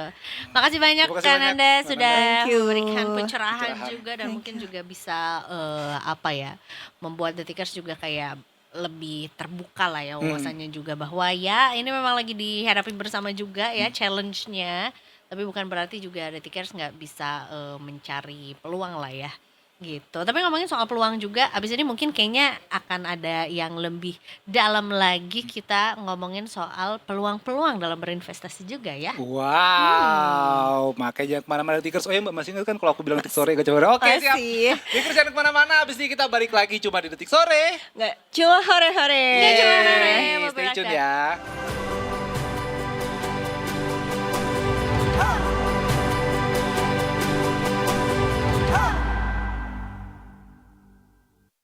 Balik lagi di detik sore. Nggak cuma hore-hore. Gimana mau cuma hore-hore Iza? Kalau kita melihat dolar makin hari terus di angka 18.000. Waduh, makin mahal nih kita Makin kalau mahal. mau beli tas mewah. Dulu gua Mau waktu beli. dulu waktu kecil tuh masih 9.000 Za. Ya, 96 lah. lama ya. Iya, lama. Ini kita diajak untuk throwback nih. Iya, kita throwback masa lalu. Karena kalau ngeliat sekarang kira 18.000 tuh kayak ya apa ya, Za? Maksudnya berapa waktu belakang juga kan sempet tuh ada omongan, wah dolar bakal tembus 20.000. Iya kan, yang mana itu serem pasti banget. bakal menggonjang-ganjing dunia perekonomian kita gitu. Makanya sebenarnya nih apa yang perlu kita cermati gitu ya soal rupiah yang kian terjerembab juga gitu ya, dan apa yang mungkin kita bisa persiapkan gitu. Walaupun tetap kita sama-sama berharap juga rupiah bisa menguat terhadap dolar ataupun juga mata uang asing lainnya juga ya. Amin. Kita akan ngobrol bersama dengan CEO Feedstock, sudah hadir kembali lagi Pak Firman Marihot. Welcome back. Makasih Mbak Iza, makasih Mas Alif. Ini lagi jalan-jalan keliling Indonesia juga ya untuk Iya. ngasih bekal. Iya. Wah, ngasih bekal, bener nggak Pak? Betul. Kita ke berbagai daerah, kita ngasih pendidikan untuk bagaimana menjadi seorang trader saham yang mudah dengan bantuan machine learning AI. Itu dia, karena Jakarta udah jelas, udah IKN udah, Jogja, Bandung sudah, sekarang giliran cabang Detik Sore nih ya. Iya. Yang minta dibekali Pak Firman juga ya kan. Oke. Kita minta dibekali soal, karena sekarang ya ngomongin soal sentimen-sentimen tuh kayaknya yang perlu dicari itu sentimen positif, karena sentimen negatifnya lebih banyak lah Iya. gitu. Tapi di satu sisi juga yang nggak boleh kita akhirnya jadi meninggalkan, jangan sampai sebetulnya berinvestasi itu bukan jadi hal yang kita tinggalkan lah gitu. Jangan sampai kita tinggalkan juga gitu. Akhirnya harus pintar-pintar cari peluang juga, termasuk soal melemahnya rupiah nih, hubungannya rupiah yang melemah sampai ke sudut pandang pasar modal yang akhirnya bikin kita dagdikduk tuh gimana nih Pak Firman, mungkin kita menghadapinya dulu deh. Oke. Menanggapinya. Ya, jadi memang sesuai tema kita hari ini ya. Kita kalau rupiah ke 20.000, kita panik atau siap-siap nih gitu kan. Nah, jadi kita bicara soal pertahanan finansial. Nah, jadi memang kalau kita lihat sekarang rupiah kita udah tembus 18.000 ya. Pernah di bulan Juni 18.000 tertinggi 18.190 kalau nggak salah. Lalu sempat rupiahnya menguat, lalu hari ini rupiahnya melemah lagi, Iya. seiring salah satunya juga dengan gubernur BI ya. Pak Peri dia meninggalkan resign ya dari BI. Nah, jadi sebelumnya Menkyu, lalu ketua OJK, lalu ketua bursa, nah lalu sekarang BI ya.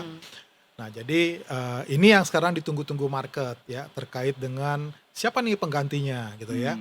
Lalu yang ditunggu-tunggu market adalah gimana nanti apakah BI ini akan jadi independensinya gimana gitu kan. Nah kalau seandainya market tadi memberikan sentimen positif, mungkin rupiahnya akan menguat.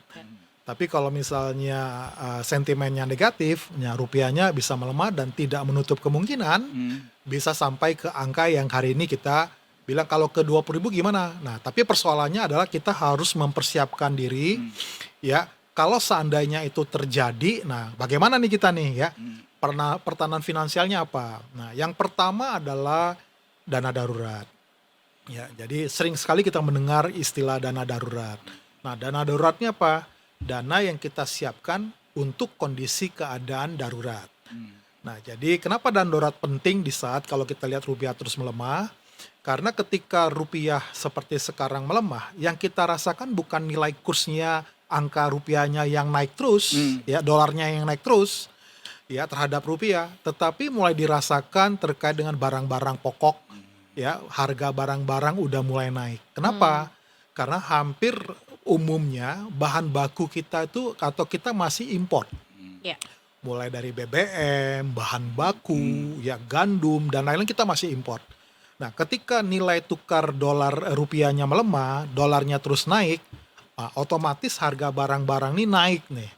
Nah, kalau harga barang-barang ini naik, kalau kita nggak punya dana darurat, ketika pendapatan kita tetap, harga barang-barangnya naik, maka biasanya kurang nih kan, apa yang kita lakukan? Nah, biasanya opsinya adalah pinjam. Nah, kalau pinjam misalnya ke saudara, nggak kena bunga misalnya, itu masih aman. Tapi kalau misalnya dia pinjam misalnya ke pinjol, yang kita pernah bahas dulu bunganya 114% itu kan problem. Nah, jadi yang pertama yang paling penting adalah kita siapkan yang namanya dana darurat. Nah, untuk single 3 bulan. Untuk misalnya berkeluarga lebih baik 6 bulan. Kenapa? Yang tadi, ketika misalnya barang-barang naik, nah pendapatan kita tidak bisa menutupi pengeluaran, nah kita bisa ambil sebagian, ambil dulu nih dana darurat. Sehingga apa? Kita nggak perlu lari ke pinjaman, di mana bunganya akan makin tinggi ketika dolarnya terus naik. Nah, lalu kenapa darurat juga penting? Nah, kita bisa lihat teman-teman ya, misalnya kita lihat sekarang banyak perusahaan-perusahaan tutup. Ya, angka pengangguran naik. Artinya apa? Itu juga kalau ada dana darurat, artinya setidaknya kita udah mempersiapkan pengeluaran bulanan, ya 3-6 sembari kita melakukan setup ulang nih. Misalnya mencari pekerjaan, atau misalnya kita berbisnis, atau apapun itu. Nah, jadi dana darurat ini penting. Nah, ini pembelajaran. Dan kita harus tahu ini bukan semacam teoritis ya, tetapi ini memang sesuatu yang harus siapapun dia, termasuk anak milenial, Gen Z, mereka harus mempersiapkan dana darurat. Nah, itu yang pertama. Jadi harus mempersiapkan dana darurat. Yang kedua yang harus kita antisipasi adalah, nah kita mulai cek lagi tuh, mana yang sifatnya pengeluaran-pengeluaran yang berbasis dolar. Nah, kita mulai kurangi, misalnya kalau ChatGPT, ya, Anthropic, ya, yang begitu-begitu kan tuh semua basisnya dolar kan. Nah, itu mungkin mulai dikurangi. Lalu misalnya perjalanan-perjalanan yang sifatnya membutuhkan kursnya pakai mata uang asing, ya, itu udah mulai dikurangi. Nah, jadi itu mungkin yang harus kita kurangi. Lalu yang berikutnya yang ketiga adalah, hutang konsumtif. Ayolah. Susah nih. Karena gini, ketika suku bunga atau rupiahnya terus melemah, ya, maka yang terjadi adalah ketika inflasi terus naik, ya biasanya, ya umumnya itu BI rate atau bunga bank akan naik. Nah, kalau bunga banknya naik, nah biasanya itu utang, ya bunga pinjaman itu naik, ya, yang sifatnya floating, misalnya KPR, ya. Lalu bunga kartu kredit. Nah, kalau misalnya yang fixed rate seperti pinjaman leasing rumah, mobil, ya kendaraan motor, itu biasanya fixed rate, dia nggak terlalu pengaruh. Tetapi kalau yang misalnya floating rate, ya, itu pasti kena pengaruh. Nah, artinya apa? Nah, itu mulai dikurangi. Supaya apa? Supaya jangan sampai nanti ketika BI rate-nya naik, ya bunga pinjamannya naik, Nah, ibaratnya kita udah kesulitan untuk membayar bulanan, memenuhi bulanan, kita Tambah dapat lagi. tambahan lagi Ih, untuk membayar pinjaman. bunganya. Nah, jadi itu yang harus diantisipasi. Antisipasi. Kalau memang Om jelek-jeleknya amit-amit banget dolar nembus ke 20.000 nih Om. Apa dampak yang pertama kali bakal dirasakan oleh udah tutup tadi ya? Oleh pasar udah. Om. Tadi sempat ada ISG di sini Om. Oke, IHSG kita pasti akan turun lagi ya. Menurut saya mungkin bisa mendekati 5.000 ya. Bahkan saya berpikir kalau sampai ke angka 20.000 tuh di bawah 5.000. 4.000 Om. Waduh. Oh iya, 4.500, 4.700. Kayak COVID ya? Covid tuh sempet Iya, Oh, lebih bawah lagi sih di bawah lagi ya? sebenarnya. Enggak. Covid enggak. 5.000 nih Om. Enggak. Nah, jadi kenapa? Nah, kalau kita lihat hari ini ya, indeks kita koreksi ya. Sempat 4 hari berturut-turut kita net buy. Ya, net buy. Tapi kita sesudah itu waktu ada pergantian terkait dengan Gubernur BI ya, sebelumnya bahkan ya waktu perang Iran muncul kembali tuh ya. Nah, harga minyak naik ya. Nah, kita perhatikan itu mulai net sell lagi ya, net sell lagi. Dari awal bulan sampai sekarang kita senantiasa setiap bulan itu net sell. Kenapa? Nah, kita udah pernah bahas kalau nggak salah. Karena ketika rupiah trennya melemah, maka asing akan berpikir begini, ngapain gua trading atau di saham? Kenapa? Ketika gua dapat gain di saham, tapi gua rugi kurs, ya. Nilai mata uang rupiahnya melemah, artinya apa? Keuntungan saya itu tergerus dengan rugi kurs. Nah, selama kita melihat rupiah trennya melemah, selama itu juga kita melihat asing pasti akan wait and see. Kecuali kalau rupiahnya misalnya menguat atau setidaknya stabil ya, maka itu akan membuat asing berpikir ini menarik untuk masuk. Kenapa? Secara valuasi kita udah murah banget. Iya.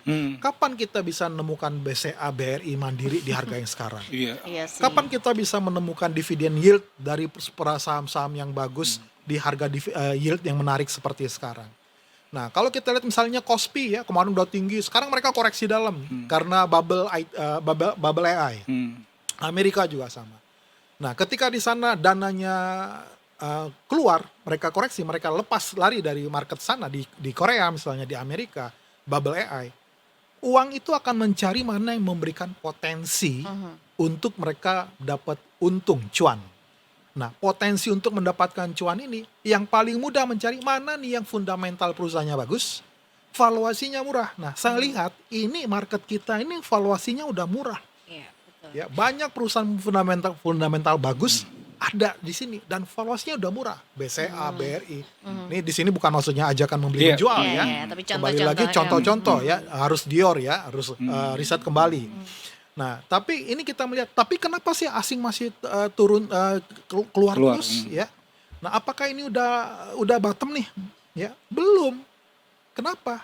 Nah, karena asing melihat masih ada sesuatu yang lain nih, yang tanda petik yang mereka tunggu nih untuk mereka masuk kembali. Apakah itu sifatnya mungkin terkait dengan, kalau kita lihat Moody's bilang apa? Moody's bilang, nah bahaya nih fiskalnya. Lalu Moody's bilang apa?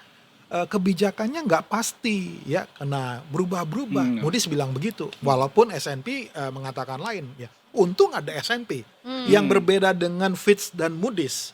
Ya, kalau kemarin S&P misalnya memberikan outlook negatif, waduh, itu cilaka 12 tuh. Nah, nah, jadi jangan sampai, nggak amin ya, sampai ke 20.000 itu nggak amin, itu bahaya. Iya. Ya di satu sisi kan kita juga masih ya berharap gitu ya, karena secara rasio masih banyak yang outflow sebetulnya dibandingkan juga yang masuk ke dalam juga sebenarnya inflow-nya. Tapi ya dengan kondisi yang amit-amit gitu ya, melemah terus juga. Ada nggak sih sebetulnya karakteristik emiten yang mungkin juga secara risiko nggak terlalu berpengaruh sama dolar ini gitu? Oke. Kalau karakteristik emiten yang tidak berpengaruh, sepertinya memang hampir semua berpengaruh. Tinggal masalahnya mana yang pengaruhnya buruk dan pengaruh positif ya. Nah, yang pengaruh positif adalah emiten-emiten yang pertama, misalnya dia ekspornya dalam bentuk dolar. Ya. Lalu emiten itu dia nggak punya utang dalam bentuk dolar dan utangnya sedikit. Nah, itu yang positif, emiten yang positif.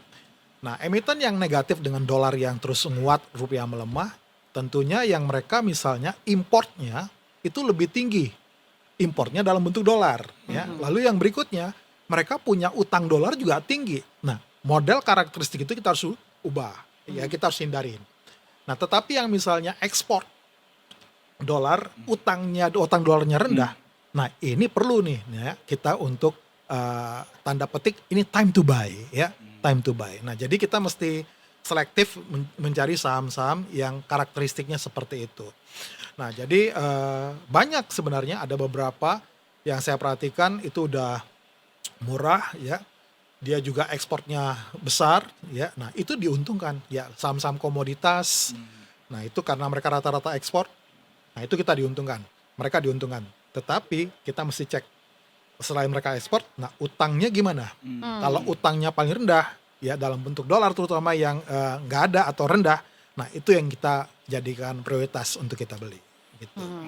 Ya, lagi-lagi diajak untuk lebih teliti ya. Maksudnya balik lagi ya, do your own research juga gitu ya. Betul. Kayaknya kita punya kesempatan yang sama untuk bisa ngecek fundamentalnya juga, bisa ngecek laporan keuangannya juga gitu ya. Ya maksudnya apa penggunaan dolarnya sebanyak apa juga gitu ya Betul. di apa namanya aktivitas bisnisnya juga gitu. Iya. Tapi kayaknya kita nggak punya kesamaan sama Malaysia, Za. Kenapa? Karena kalau misalnya ngelihat nih ya, ringgit Malaysia 1 tahun terakhir itu dari 1 USD dari 4,2 Malaysia ringgit sekarang jadi 4,09. Artinya kan ringgit menguat banget nih. Iya. Om Firman punya temen nggak Om di Malaysia yang punya jurusnya gitu? Gimana sih Malaysia kok bisa mereka menekan dolar begitu, mereka bisa mata uang mereka kuat, dan bahkan tadi siang Om aku baca Detik Finance bilang kalau Malaysia selangkah lagi menjadi negara maju, Om. Ya. Oke. Saya kira dia pertanyaan, punya teman nggak? Saya mau pindah ke Malaysia. Boleh Om. Mace. Ya, nah beberapa negara ya, ada beberapa yang diuntungkan kalau mata uangnya melemah terhadap dolar. Terutama mereka yang tujuannya adalah misalnya ekspor. Jadi supaya daya saingnya berkurang ya, kuat ya. Contoh, Cina sengaja melemahkan mata uangnya ya terhadap dolar. Nah, sekarang kalau kita melihat dia lebih menguat terhadap dolar ya. Mata uangnya lebih menguat terhadap dolar. Berarti ya, kalau kita bicara harga ya, itu kan supply demand. Semakin banyak yang minta, berarti harganya naik. Semakin banyak misalnya yang lepas, harganya turun. Nah, kenapa mata uang ringgit itu misalnya dia menguat? Nah, artinya apa? Artinya ringgitnya itu lebih banyak dibutuhkan gitu ya. Sehingga apa? Ringgitnya naik, dolarnya melemah. Nah, Indonesia juga bisa sama. Kalau seandainya misalnya kita lebih banyak misalnya ekspornya. Ya, ekspornya. Artinya apa? Misalnya ya contoh ya apa yang sedang disiapkan pemerintah seperti sekarang. Misalnya dana hasil ekspor DHE. Nah, supaya itu lebih maksimal, caranya ada DSI dan antara sumber daya Indonesia. Tujuannya untuk apa? Memaksimalkan supaya dolar-dolar yang masuk ini tertahan di Indonesia. Nah, ketika tertahan di Indonesia, dolarnya banyak nih, ya. Akibatnya apa? Dolarnya nggak lambung naik. Kenapa? Supply-nya banyak, ya. Nah, kalau supply-nya banyak, ya artinya apa? Nah, dia melemah, ya. Nah, rupiahnya menguat. Nah, jadi caranya gimana supaya menguat? Ya, itu bagaimana caranya supaya dolar itu banyak ada di Indonesia. Ya, nah sehingga apa? Rupiah itu akhirnya bisa menguat. Nah, tidak seperti sekarang. Nah, kalau sekarang kenapa misalnya kita melemah? Ya, karena misalnya kita ambil contoh import daripada energi itu kan dalam bentuk dolar. Ya. Lalu devisa kita negatif. Artinya ketika devisa negatif kan berarti dolarnya sedikit.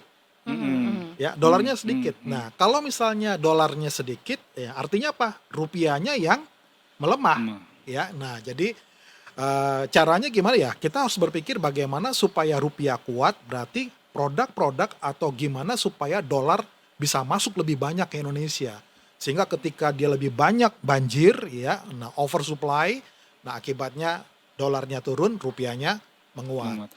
Nah, begitu. Termasuk soal banyaknya kalau nggak salah baca Om banyaknya investor-investor luar yang masuk Malaysia juga ya, dan Betul. ketika di sana pajaknya itu dimudahkan dan juga nggak ada kayak Apa? Ini apa tuh? Pungli. Pungli ya itu, kayak gitu. Ya bener nggak sih Om? Under the table-nya. Iya. Bener kan Om, kayak gitu kan Om mereka? Betul. Ya, sekarang kan itu nah itu yang membuat kenapa banyak perusahaan-perusahaan mereka ke Vietnam. Bahkan kalau kita nggak berhati-hati, Vietnam tuh bisa mengalahkan kita loh. My God. Ya. Iya. Wallahi you are finished. Ya, hit. Kalau di orang-orang di IG gitu. Absolut cinema. Iya, sementara kita sebenarnya kalau kita perhatiin ya, kita punya sumber daya alam yang melimpah. Iya, kurang apa lagi tuh. Ya. Nah, lebih banyak daripada Malaysia, lebih banyak daripada Singapura.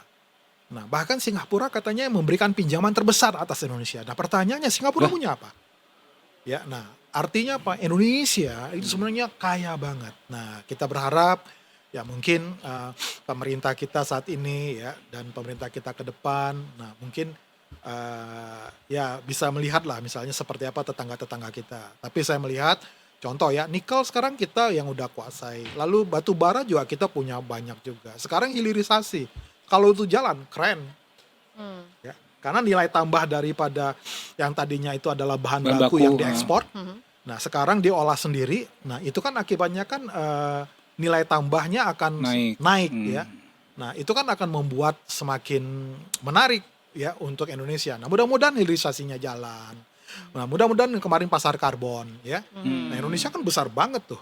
Ya, kita hutan tropisnya banyak. Ya, jadi sebenarnya menarik ya. Nah, cuma memang saat ini yang saya perhatikan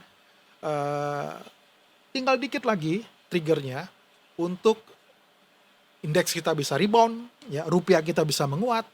Nah, yang ditunggu hanya masalah yang saya dengar ya, garis bawahnya Moody's itu adalah soal ketahanan fiskal. Nah, artinya apa? Belanja-belanja yang lebih produktif. Betul. Lalu yang berikutnya terkait dengan yang nama kepastian. Karena investor tuh yang ditunggu tuh adalah kepastian. Setuju. Ya, nggak berubah-berubah. Nah, ini yang ditunggu. Ketika mereka melihat itu, saya yakin ini udah sangat murah ya, saham-saham ya, valuasi yang kita punya sekarang ya, indeks kita, IHSG kita itu udah sangat-sangat murah dibanding KOSPI, dibanding dengan negara-negara Asia yang lain. Ya, pasti uang itu akan mencari potensi cuannya. Nah, ketika di sana koreksi, mereka pasti lari ke Indonesia. Nah, ini dikit lagi. Nah, jadi ini saat yang tepat untuk orang jangan panik ya, tapi dia mulai investasi di saham. Cari mana yang fundamental bagus, valuasinya murah. Ya, valuasi murah paling mudah lihatnya.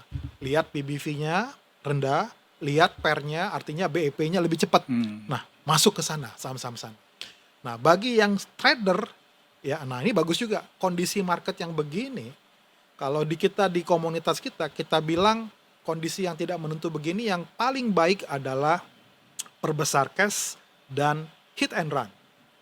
Ya, nah memang kita kalau mau hit and run, pertanyaannya di saham yang mana? Nah, tapi kita punya mesin AI ya. Nah, ada mencari saham-saham yang dari berita, momentum, ada saham-saham yang untuk day trader, scalper. Nah, kita ada juga di sana. Iya.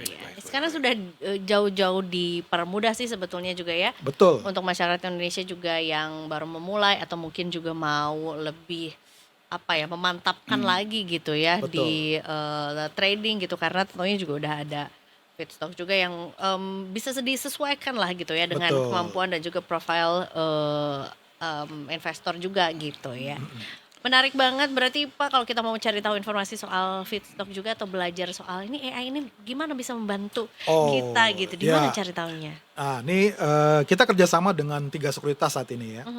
Nah, dengan investasiku, ya, lalu dengan Sukor, ya, lalu dengan Mandiri Sekuritas. Nah, mereka punya akun ini, mereka tinggal hubungi admin ya. Nah, masuk aja ke admin atau ke feedstock.id atau feedpost.id, sosial medianya tanya-tanya di sana.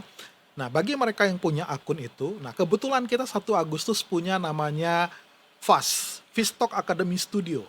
Wih, Nah, seru. jadi bagi mereka yang punya akun-akun itu, nah mereka bisa belajar ya langsung ya. Nah, di sana kita ada coachnya yang akan mengajarkan, mungkin kalau online mereka bingung, nih gimana caranya. Nah, mereka bisa datang langsung offline. Nah, dia ajar di sana, hybrid. Nah, jadi kenapa? Karena memang kita punya cita-cita, visi, bagaimana orang berpikir bahwa untuk menjadi trader saham itu nggak sulit. Yes.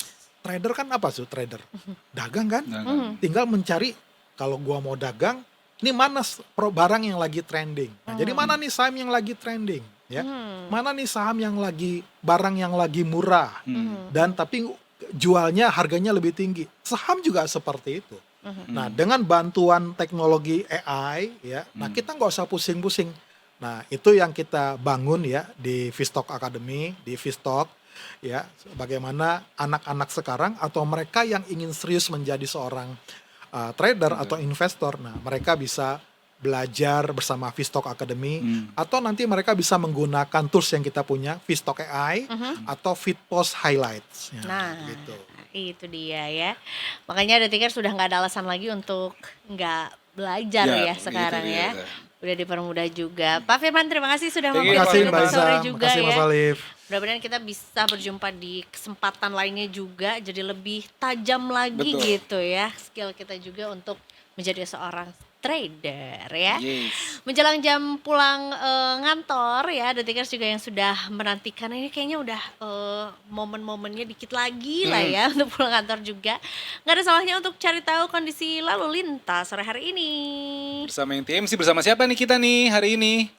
Kita hari ini bertemu dengan Bribda Jessica. Selamat Selamat sore. Selamat sore Alfif dan juga Ija. Selamat sore Bribda Jessica, silakan dengan laporannya sore hari ini. Baik, terima kasih. Kembali kami informasikan kondisi arus lalu lintas sore hari ini melalui pantauan CCTV Korlantas Polri. Untuk kondisi arus lalu lintas dari kawasan pertama, JPO Tebet, Jakarta Selatan.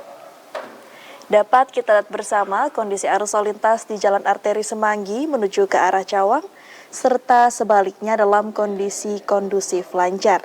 Sedangkan untuk kondisi arus lalu lintas dari tol dalam kota sudah mulai terjadi peningkatan volume arus lalu lintas bertepatan dengan jam pulang perkantoran. Harap para pengendara untuk tetap waspada dan jaga jarak aman kendaraan Anda, serta jaga kecepatan maksimal kendaraan Anda. Beralih ke kawasan selanjutnya, JPO Taman Anggrek, Jakarta Barat.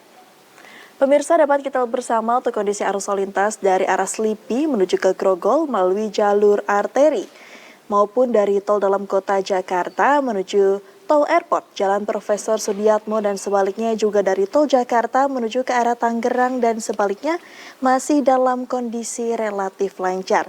Dan untuk arus lalu lintas sore hari ini didominasi oleh kendaraan roda 4. Selalu jaga batas kecepatan kendaraan Anda untuk keselamatan Anda dan pengguna jalan lainnya. Beralih ke kawasan selanjutnya, JPO Polda Metro Jaya, Jakarta Selatan. Untuk kondisi arus lalu lintas dari Gatot Subroto menuju ke Semanggi ataupun Senayan, maupun dari arah Semanggi menuju Kuningan dan Cawang dalam kondisi ramai lancar. Pengendara dapat menempuh kecepatan normal pada kawasan ini. Dihimbau untuk para pengendara berhati-hati karena adanya angkut umum yang berhenti di sembarang tempat untuk mengangkut dan menurunkan penumpang. Selanjutnya, kondisi arus lalu lintas dari Bundaran Pondok Indah, Jakarta Selatan. Secara umum untuk kondisi arus lalu lintas pada kawasan ini relatif lancar dari arah Lebak Bulus menuju ke Blok M Fatmawati, juga dari arah Lebak Bulus menuju ke arah Bintaro. Perlambatan percepatan sesekali terjadi jelang dan pada saat antrian traffic light selepasnya dapat kembali dengan normal. Tetap waspada dengan tidak menerobos jalur berlawanan arah dan patuhi rambu lalu lintas. Untuk kondisi arus lalu lintas lengkapnya, Anda dapat menghubungi call center di 15669 atau bisa cek Instagram kami di @korlantaspolri.ntmc. Stop pelanggaran, stop kecelakaan, keselamatan milik kita bersama. Salam presisi dan kembali ke studio.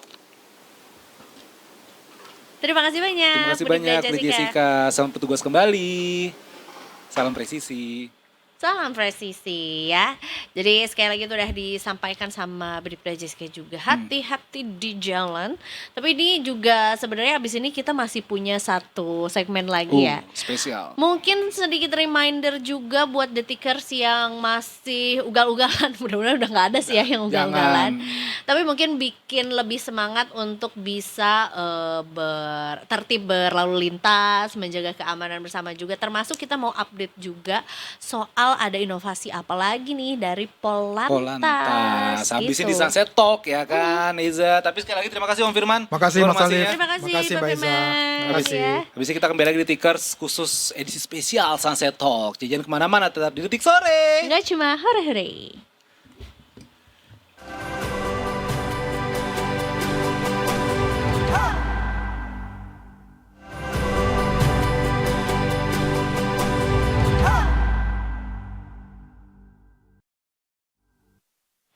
Selamat sore dan kembali lagi tentunya di Detik Sore. Nggak cuma hore-hore. Ini sudah menjelang jam pulang kantor berarti Detikers ya. Ini sebenarnya kalau dilihat dari langit mungkin agak sedikit golden hour ya kan. Golden hour. Tapi ini jadinya golden moment buat kita juga ngobrol dan mungkin lebih dekat lagi. Weh, saya kayak mau PDKT kita ya. Gak apa-apa, Za.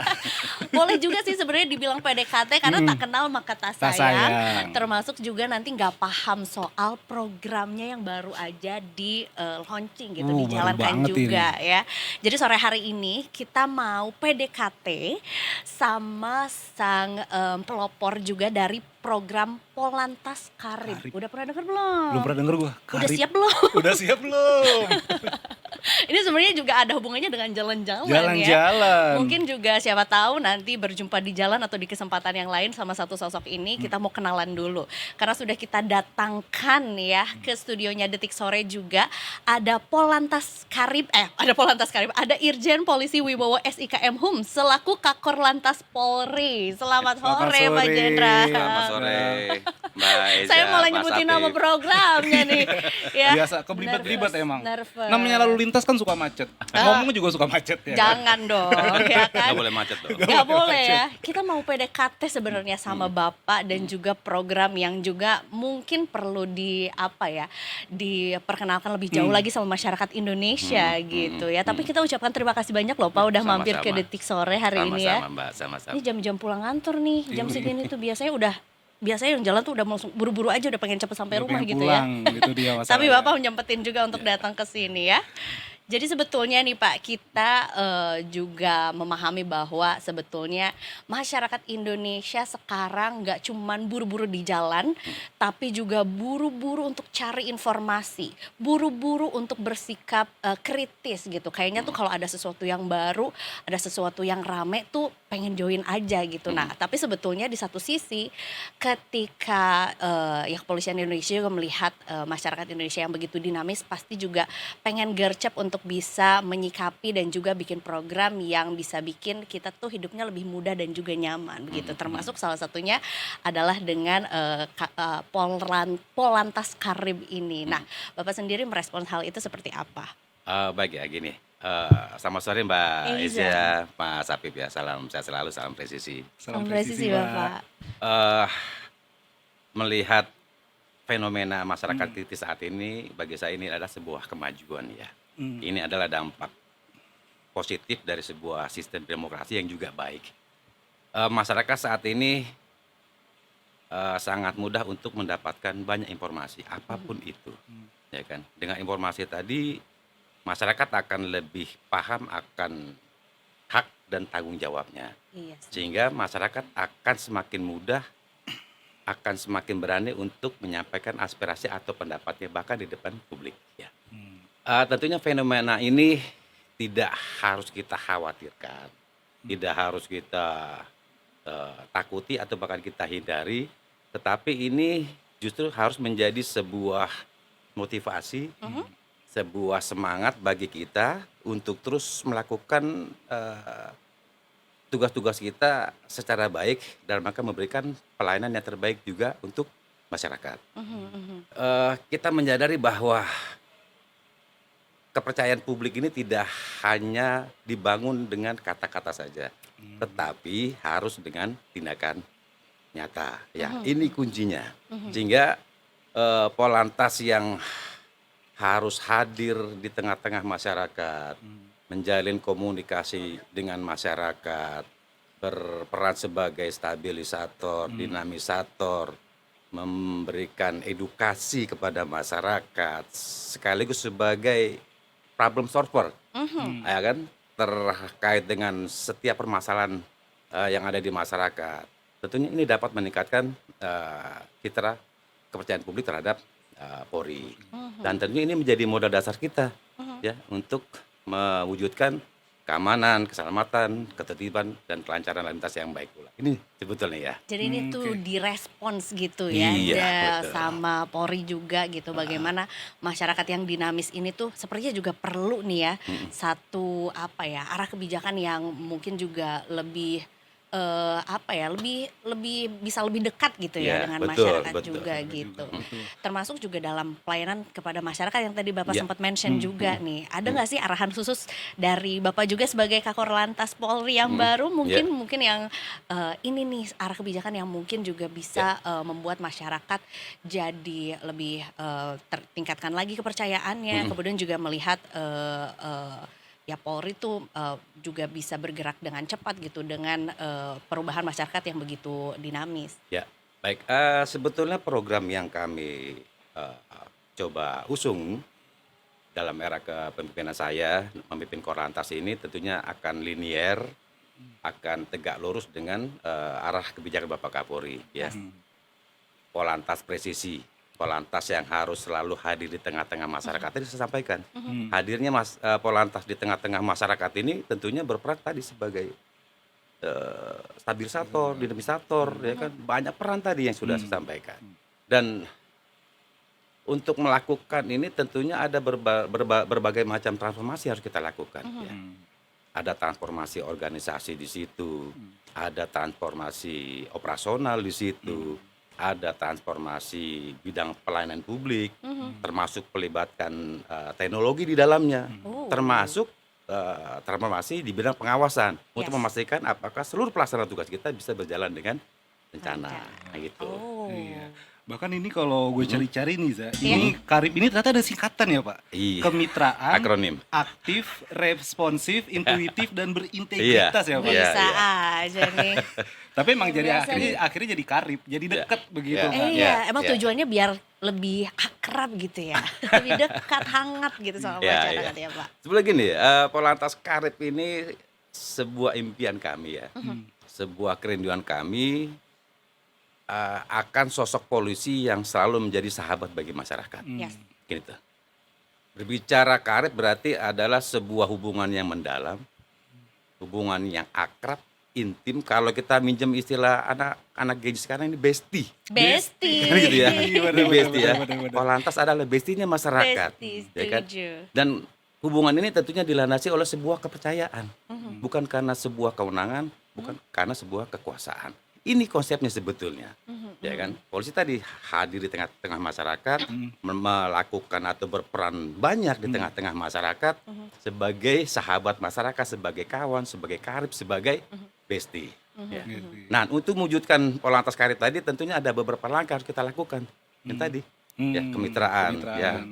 Kita harus bermitra dengan berbagai macam stakeholder terkait, termasuk pelibatan masyarakat di situ, komunitas-komunitas di situ.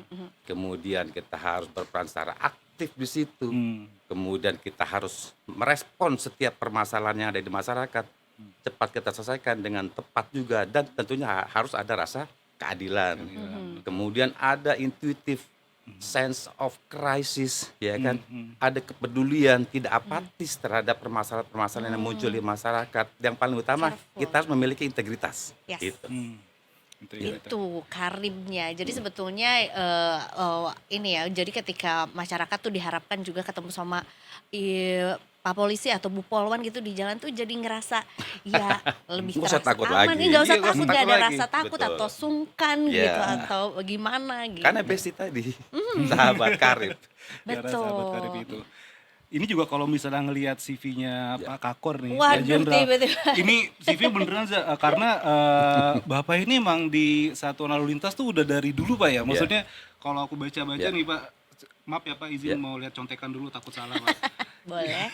Ini kan Bapak ini habis panjang karirnya itu di Satuan Lalu Lintas, mulai dari resor, Ya. daerah hingga Mabes Polri ya Pak ya. Ya. Dan Bapak juga pernah ditugaskan di Buton, terus kemudian Di di Serang. Serang juga, dan Wakapolda juga. Ya. Selama ini Pak, Bapak melihat lalu lintas nih Pak, dinamika lalu lintas. Seperti apa sih Pak perkembangannya sampai sekarang ini? Karena kalau misalnya kita lihat, kayaknya kalau zaman sekarang Pak, saya sedikit curhat ya Pak ya, kayak anak-anak muda tuh banyak banget naik motor nggak pakai helm tuh cuek aja Pak. Ya. Kayak Abai gitu iya ya. abai Pak, maksudnya kita ngeliat kayak Ya. lah ini kan helm buat keselamatan sendiri gitu, Ya. atau yang lebih kecil Pak, spion deh. Kan aku juga kalau spion Pak udah potek dikit aja, udah ganti nih. Karena kan takutnya kita nggak bisa ke belakang begitu Za. Ya. Apa yang terjadi di masyarakat Pak, maksudnya bukan mendiskreditkan juga sih, tapi apakah memang sudah terlalu seabai itu Kak Pak untuk melihat peraturan begitu Pak? Sebetulnya tidak, ini adalah dampak dari perkembangan ya. Perkembangan yang memang tidak bisa kita hindari tadi ya. Ada istilah kalau di kriminal itu peradaban adalah bayang-bayang daripada kejahatan. Nah, Iya, betul. pun sama dengan lalu lintas. Peradaban adalah bisa jadi bayang-bayang daripada gangguan kamsel cipta lantas. Salah satunya tadi. Hmm.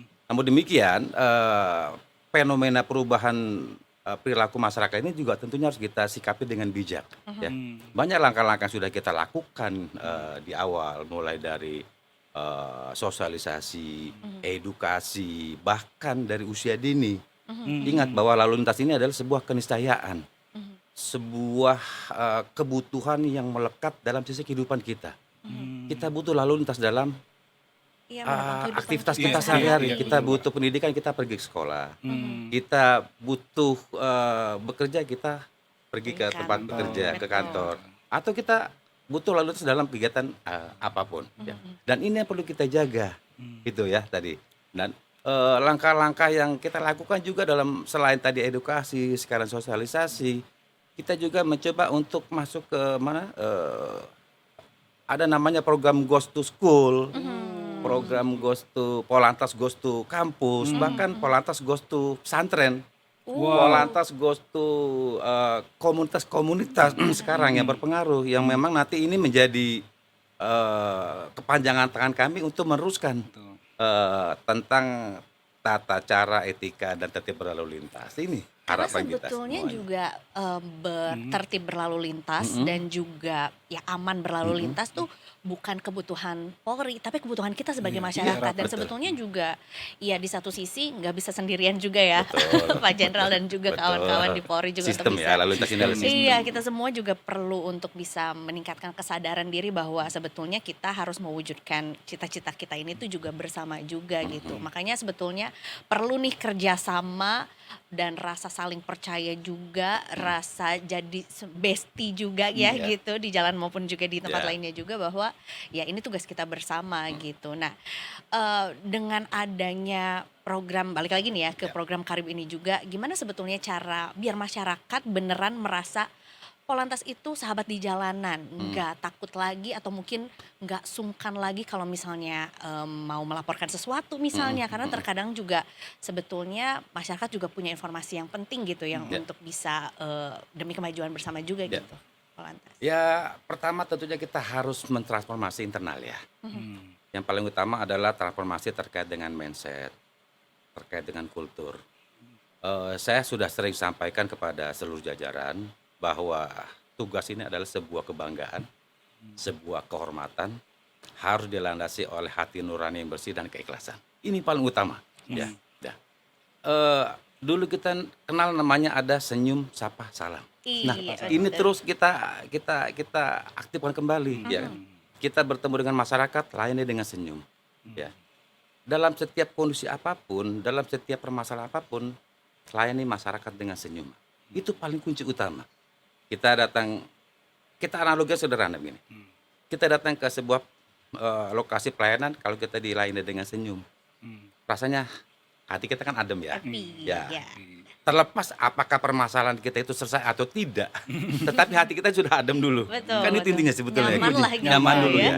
Tapi sebaliknya, ya kan, begitu kita datang dilayani dengan sikap yang tidak ramah, ditambah permasalahan nggak selesai, akan menjadi Jadi masalah lagi lah Iya. gitu ya. permasalahan jadi bisa bertambah lagi. Dan ini yang tidak kita harapkan. Kita ingin menghadirkan sosok figur Polantas yang tegas, tapi juga tetap humanis. Ini sebetulnya.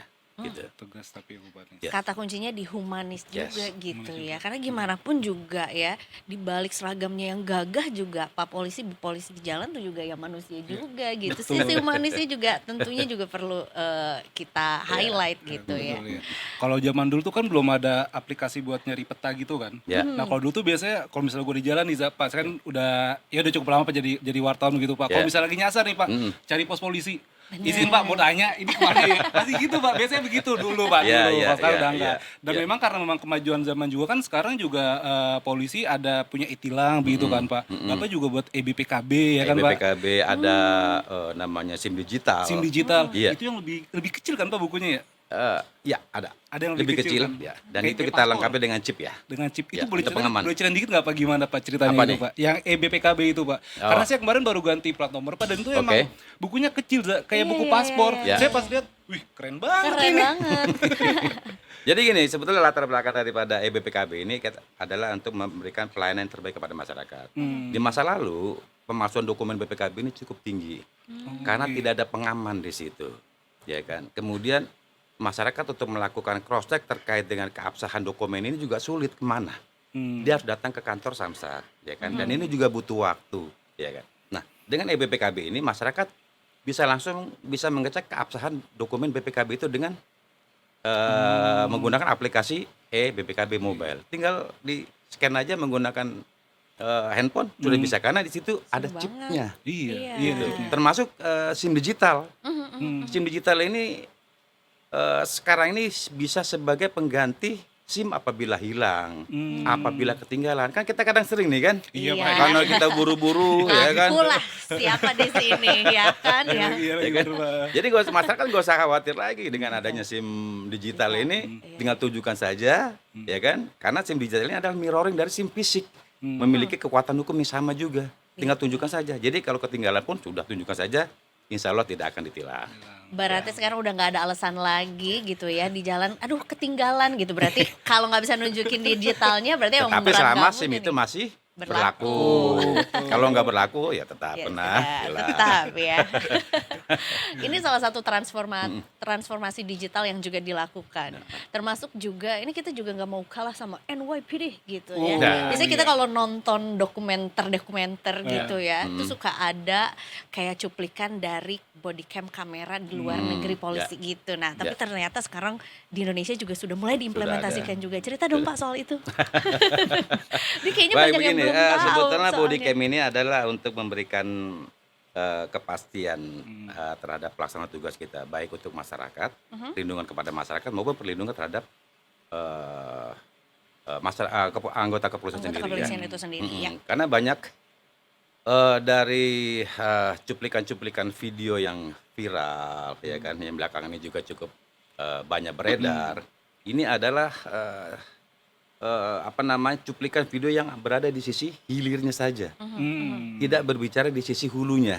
Artinya dengan bodycam yang akan kita berikan kepada anggota dan itu melekat kepada personel masing-masing, ini akan bisa merekod kejadian itu dari awal sampai dengan akhir. Yes. Kita bisa menceritakan kejadian sebenarnya kepada masyarakat. Tadi memberikan perlindungan kepada masyarakat terutama dan juga bisa memberikan perlindungan kepada petugas pelaksanakan. Harapannya tidak ada lagi nanti cuplikan-cuplikan atau potongan-potongan berita yang dimanfaatkan oleh kelompok-kelompok tertentu, Betul. ya kan? Yang sebetulnya itu adalah cerita hoax, ya. iya. Akhirnya menjadikan beberapa institusi termasuk betul. merugikan masyarakat itu sendiri ya. Gitu, Iya, sebetulnya. betul. Jadi sebenarnya sudah tidak ada dusta di antara kita ya. Sebetulnya. Jadi Bisa lagu kalau siapa menjadi tuh ya? mati Sudah tidak ada dusta di antara Di kita antara juga kita. Iya, iya. gitu. Menarik sekali ya. Karena memang juga biasanya kalau udah jadi cuplikan-cuplikan tuh narasinya ya tergantung yang membawakan videonya. ya, gitu. betul. Belum lagi kan background Berdasarkan kepentingannya ya. Iya Pak. Betul. Ntar diedit backsound yang sedih, Betul. yang apa gitu kan. Kadang videonya apa, narasinya apa. Kadang kan juga nyambung kan. Bener. Nah, dengan adanya bodycam kita bisa menyajikan Transparansi ya. tayangan yang utuh, lebih objektif, Lebih lebih objektif. transparan dan lebih akuntabel Lebih ya. akuntabel juga. Itu juga sih ya masalah hoax juga gini ya. Kadang juga memang ada kejadian apa, terus kemudian video yang di-up kita juga perlu cross check lagi. Memang benar kejadiannya begitu tapi itu di daerah mana atau Ya. tahun berapa Ya, itu pun ya. juga sering Ya, kita temui betul, juga. betul. Berarti ini memang salah satu bentuk respons juga mengenai udah terlalu banyak nih narasi-narasi yang beredar di sosial media yang sebetulnya tidak sesuai gitu Ya. atau hoax juga. Ya. Jadi memang memerangi hoax juga jadi Betul. salah satu Tugasnya juga nih, Pak. kelemahan juga gitu ya, Ya, Pak. memang ya. karena memang kompleks tugas polisi nih ya, dari hulu sampai hilir. Ada preemptif di situ, ada preventif sampai dengan penegakan hukum di situ. Kompleks. Kompleks banget ya. Salah satunya yang juga cukup ngeri ditakutkan sama kita dan terjadi sama orang tua kita itu adalah hoax yang lewat WhatsApp gitu loh Pak. Ngakunya Oh. tuh adalah etilang Ya. atau misalnya ya mungkin kalau dulu yang nggak ada hubungannya sih ya. Ya. Misalnya undangan gitu ya. Tolong diklik Iya. ini undangan Iya, datang. iya. Kalau lebih dulu lagi mau minta pulsa. Minta itu lebih jadul lagi. Ya, Ya, ya. sekarang tuh udah merambah lah gitu ke etilang lah atau mungkin juga ada misalnya penagihan hutang apa gitu. Ternyata itu adalah phishing gitu atau penipuan juga. Nah, Ya. ini berarti juga salah satu yang jadi tambahan tugas juga Ya nih. memang, Pak, jadi ya. gini, kita sudah menyampaikan beberapa informasi kepada masyarakat, ya kan, untuk terus selalu berhati-hati, ya kan, tidak terlalu mudah untuk membuka tautan, link atau bahkan aplikasi apapun Aplikasi, yang dikirim bahkan oleh nomor tidak dikenal. Ini jangan mudah. Ya. Kita sudah menyiapkan kanal-kanal sebagai sarana informasi resmi. Kita punya ETMC di situ, iya. ya kan. Di situ semua sudah muncul fitur-fitur terkait dengan pelayanan Polantas, termasuk kantor-kantor berita terkait dengan isu-isu hoax yang muncul di tengah-tengah masyarakat sudah kita berikan informasi sebenarnya. Jadi harapan kami masyarakat juga menggunakan kanal ETMC kami untuk mencari informasi yang benar. Betul. Nah, jadi nggak usah kemana-mana, sudah ETMC Polantas Polri, ya sudah itu saja. Sudah Cari, dah. terintegrasi juga Sudah gitu. di pasti situ ya, Pak, ya. tervalidasi dan itu sudah pasti benar, nggak benar hoax. adanya gitu. Bisa di follow lah yang TMC itu. Sering juga kadang-kadang. Soalnya ketahuan Pak, ntar ada macet Ya. di mana. Kadang-kadang ada informasi begitu kan. Iya. Ada apa misalnya ada truk mogok, ada apa itu lengkap semua. Jangan sampai aja lagi ngantri gitu di lampu merah tiba-tiba, "Hey, yang nggak pakai helm." Oh, Terus ada di shelter juga Iya. di Itu viralin. di traffic light, ya. Di Di traffic traffic light, light. iya. Bahkan ada iklannya naik kuda atau naik kerbau itu ya. Ada nggak pakai helm Itu itu. nggak dua pakai orang. helm Iklan itu. soalnya ya. Tapi ya itu tadi ya, lagi-lagi balik kepada bahwa tertib berlalu lintas juga menciptakan keamanan juga itu tugas kita bersama gitu. Masyarakat Indonesia bersama dengan Polantas juga gitu. Tentunya ya perlu ada kerjasama lah gitu ya untuk biar bisa mewujudkan cita-cita kita juga berlalu lintas gitu. Keselamatan untuk kemanusiaan begitu kan Pak? Ya, TMC. keselamatan untuk manusia. Keselamatan untuk kemanusiaan. Kita sering soalnya Pak yang TMC. Jadi hafal. Mantap. Terus ini Pak, mungkin juga buat detikers yang juga nonton ini sore-sore juga gitu ya. Ini sudah dengan sisa-sisa tenaga, energi mungkin gitu ya untuk kembali ke rumah juga. Apa yang mungkin Bapak mau sampaikan juga agar kita bisa sama-sama dukung program Polantas Karib juga. Iya. Sekaligus nggak cuma dukung nih, kita bisa jadi bagian juga di dalamnya. Oke, jadi gini, dari kesempatan ini ya, saya ingin sampaikan kepada seluruh masyarakat bahwa lalu lintas adalah sebuah keniscayaan, sebuah kebutuhan yang memang melekat secara mutlak dalam sisi kehidupan kita apapun itu tadi. Saya ingin mengajak untuk menjadikan keselamatan lalu lintas itu sebagai sebuah budaya, bukan sebuah kewajiban hukum. Mematuhi aturan lalu lintas itu bukan karena takut ditilang, tetapi karena kesadaran akan pentingnya arti sebuah kehidupan. Nah ini tolong ya dicatat ya. Yes. Ya. Dengan kita menjaga keselamatan diri kita, berarti kita sedang menjaga masa depan kita. Kita sedang menjaga masa depan keluarga kita, dan yang lebih besar kita sedang menjaga masa depan bangsa kita. Ya, karena kita tahu bahwa saat ini kita sedang memasuki fase di mana usia produktif cukup besar, ya kan? Ini sebetulnya menjadi aset paling utama sumber daya manusia, ya. Kita berbicara bonus demografi, berarti kita berbicara pertumbuhan ekonomi di situ, kita berbicara pembangunan nasional di situ, tetapi di balik itu ada sebuah tantangan besar, tadi keselamatan, di mana usia produktif saat ini menjadi usia yang sangat rentan yang terlibat dalam kecelakaan lalu lintas. Ini harus kita jaga. Betul. Dengan menekan angka kecelakaan lalu lintas di usia produktif khususnya, berarti kita menjaga keberlangsungan demografi untuk tetap menjadi pondasi yang kuat dalam menentukan pertumbuhan ekonomi dan pembangunan nasional menuju Indonesia Emas 2045. Itu sebetulnya. Iya Betul, gitu. Pak. Setuju. Makanya nggak nyangka kan ternyata berhati-hati dan juga menjaga keamanan dan keselamatan di jalan itu juga ngaruh sebanyak itu sebesar Iya, itu juga orang gitu lainnya soal juga. iya soal kemajuan negara kita juga gitu Iya. dengan adanya bonus demografi dengan sekarang juga usia produktif lagi Iya. tinggi-tingginya juga betul. kita bagian dari itu juga jadi Iya. ayolah guys ini adalah tugas kita bersama gitu Betul. ya. Itu Itu dia. Wow, seru banget. Jadi saya jadi inget ini Pak, alon-alon asap lakon, ya kan? Pelan-pelan aja. Santai kan Pak, kadang orang di jalan kan pokoknya buru-buru, rumahnya nggak mana-mana. Tapi kok. jangan pelan-pelan juga karena batas kecepatan kendaraan kan iya. pasti ada. Siap, salah, Pak. Siap, salah. Sesuaikan aturan saja. Sesuai Ada aturan batas aja. aturan kecepatan. Yang sedang-sedang saja, Yang sedang-sedang yang saja. aman-aman saja. Yang penting tetap gitu. utamakan keselamatan. Keselamatan. Keselamatan harus jadikan budaya. Luar biasa. Keselamatan harus jadi nomor satu. Nomor Harus satu. jadi budaya, harus jadi nomor satu juga gitu ya. Tapi kita tentunya harus optimis juga lah. Masyarakat Indonesia sekarang sudah teredukasi, sudah juga ditingkatkan awareness-nya juga. Jadi mudah-mudahan udah bisa ditekan gitu ya angka kecelakaan di lalu lintas juga. Apalagi juga sudah dihadirkan juga programnya yaitu adalah Polantas Karib Karib. gitu. Asik.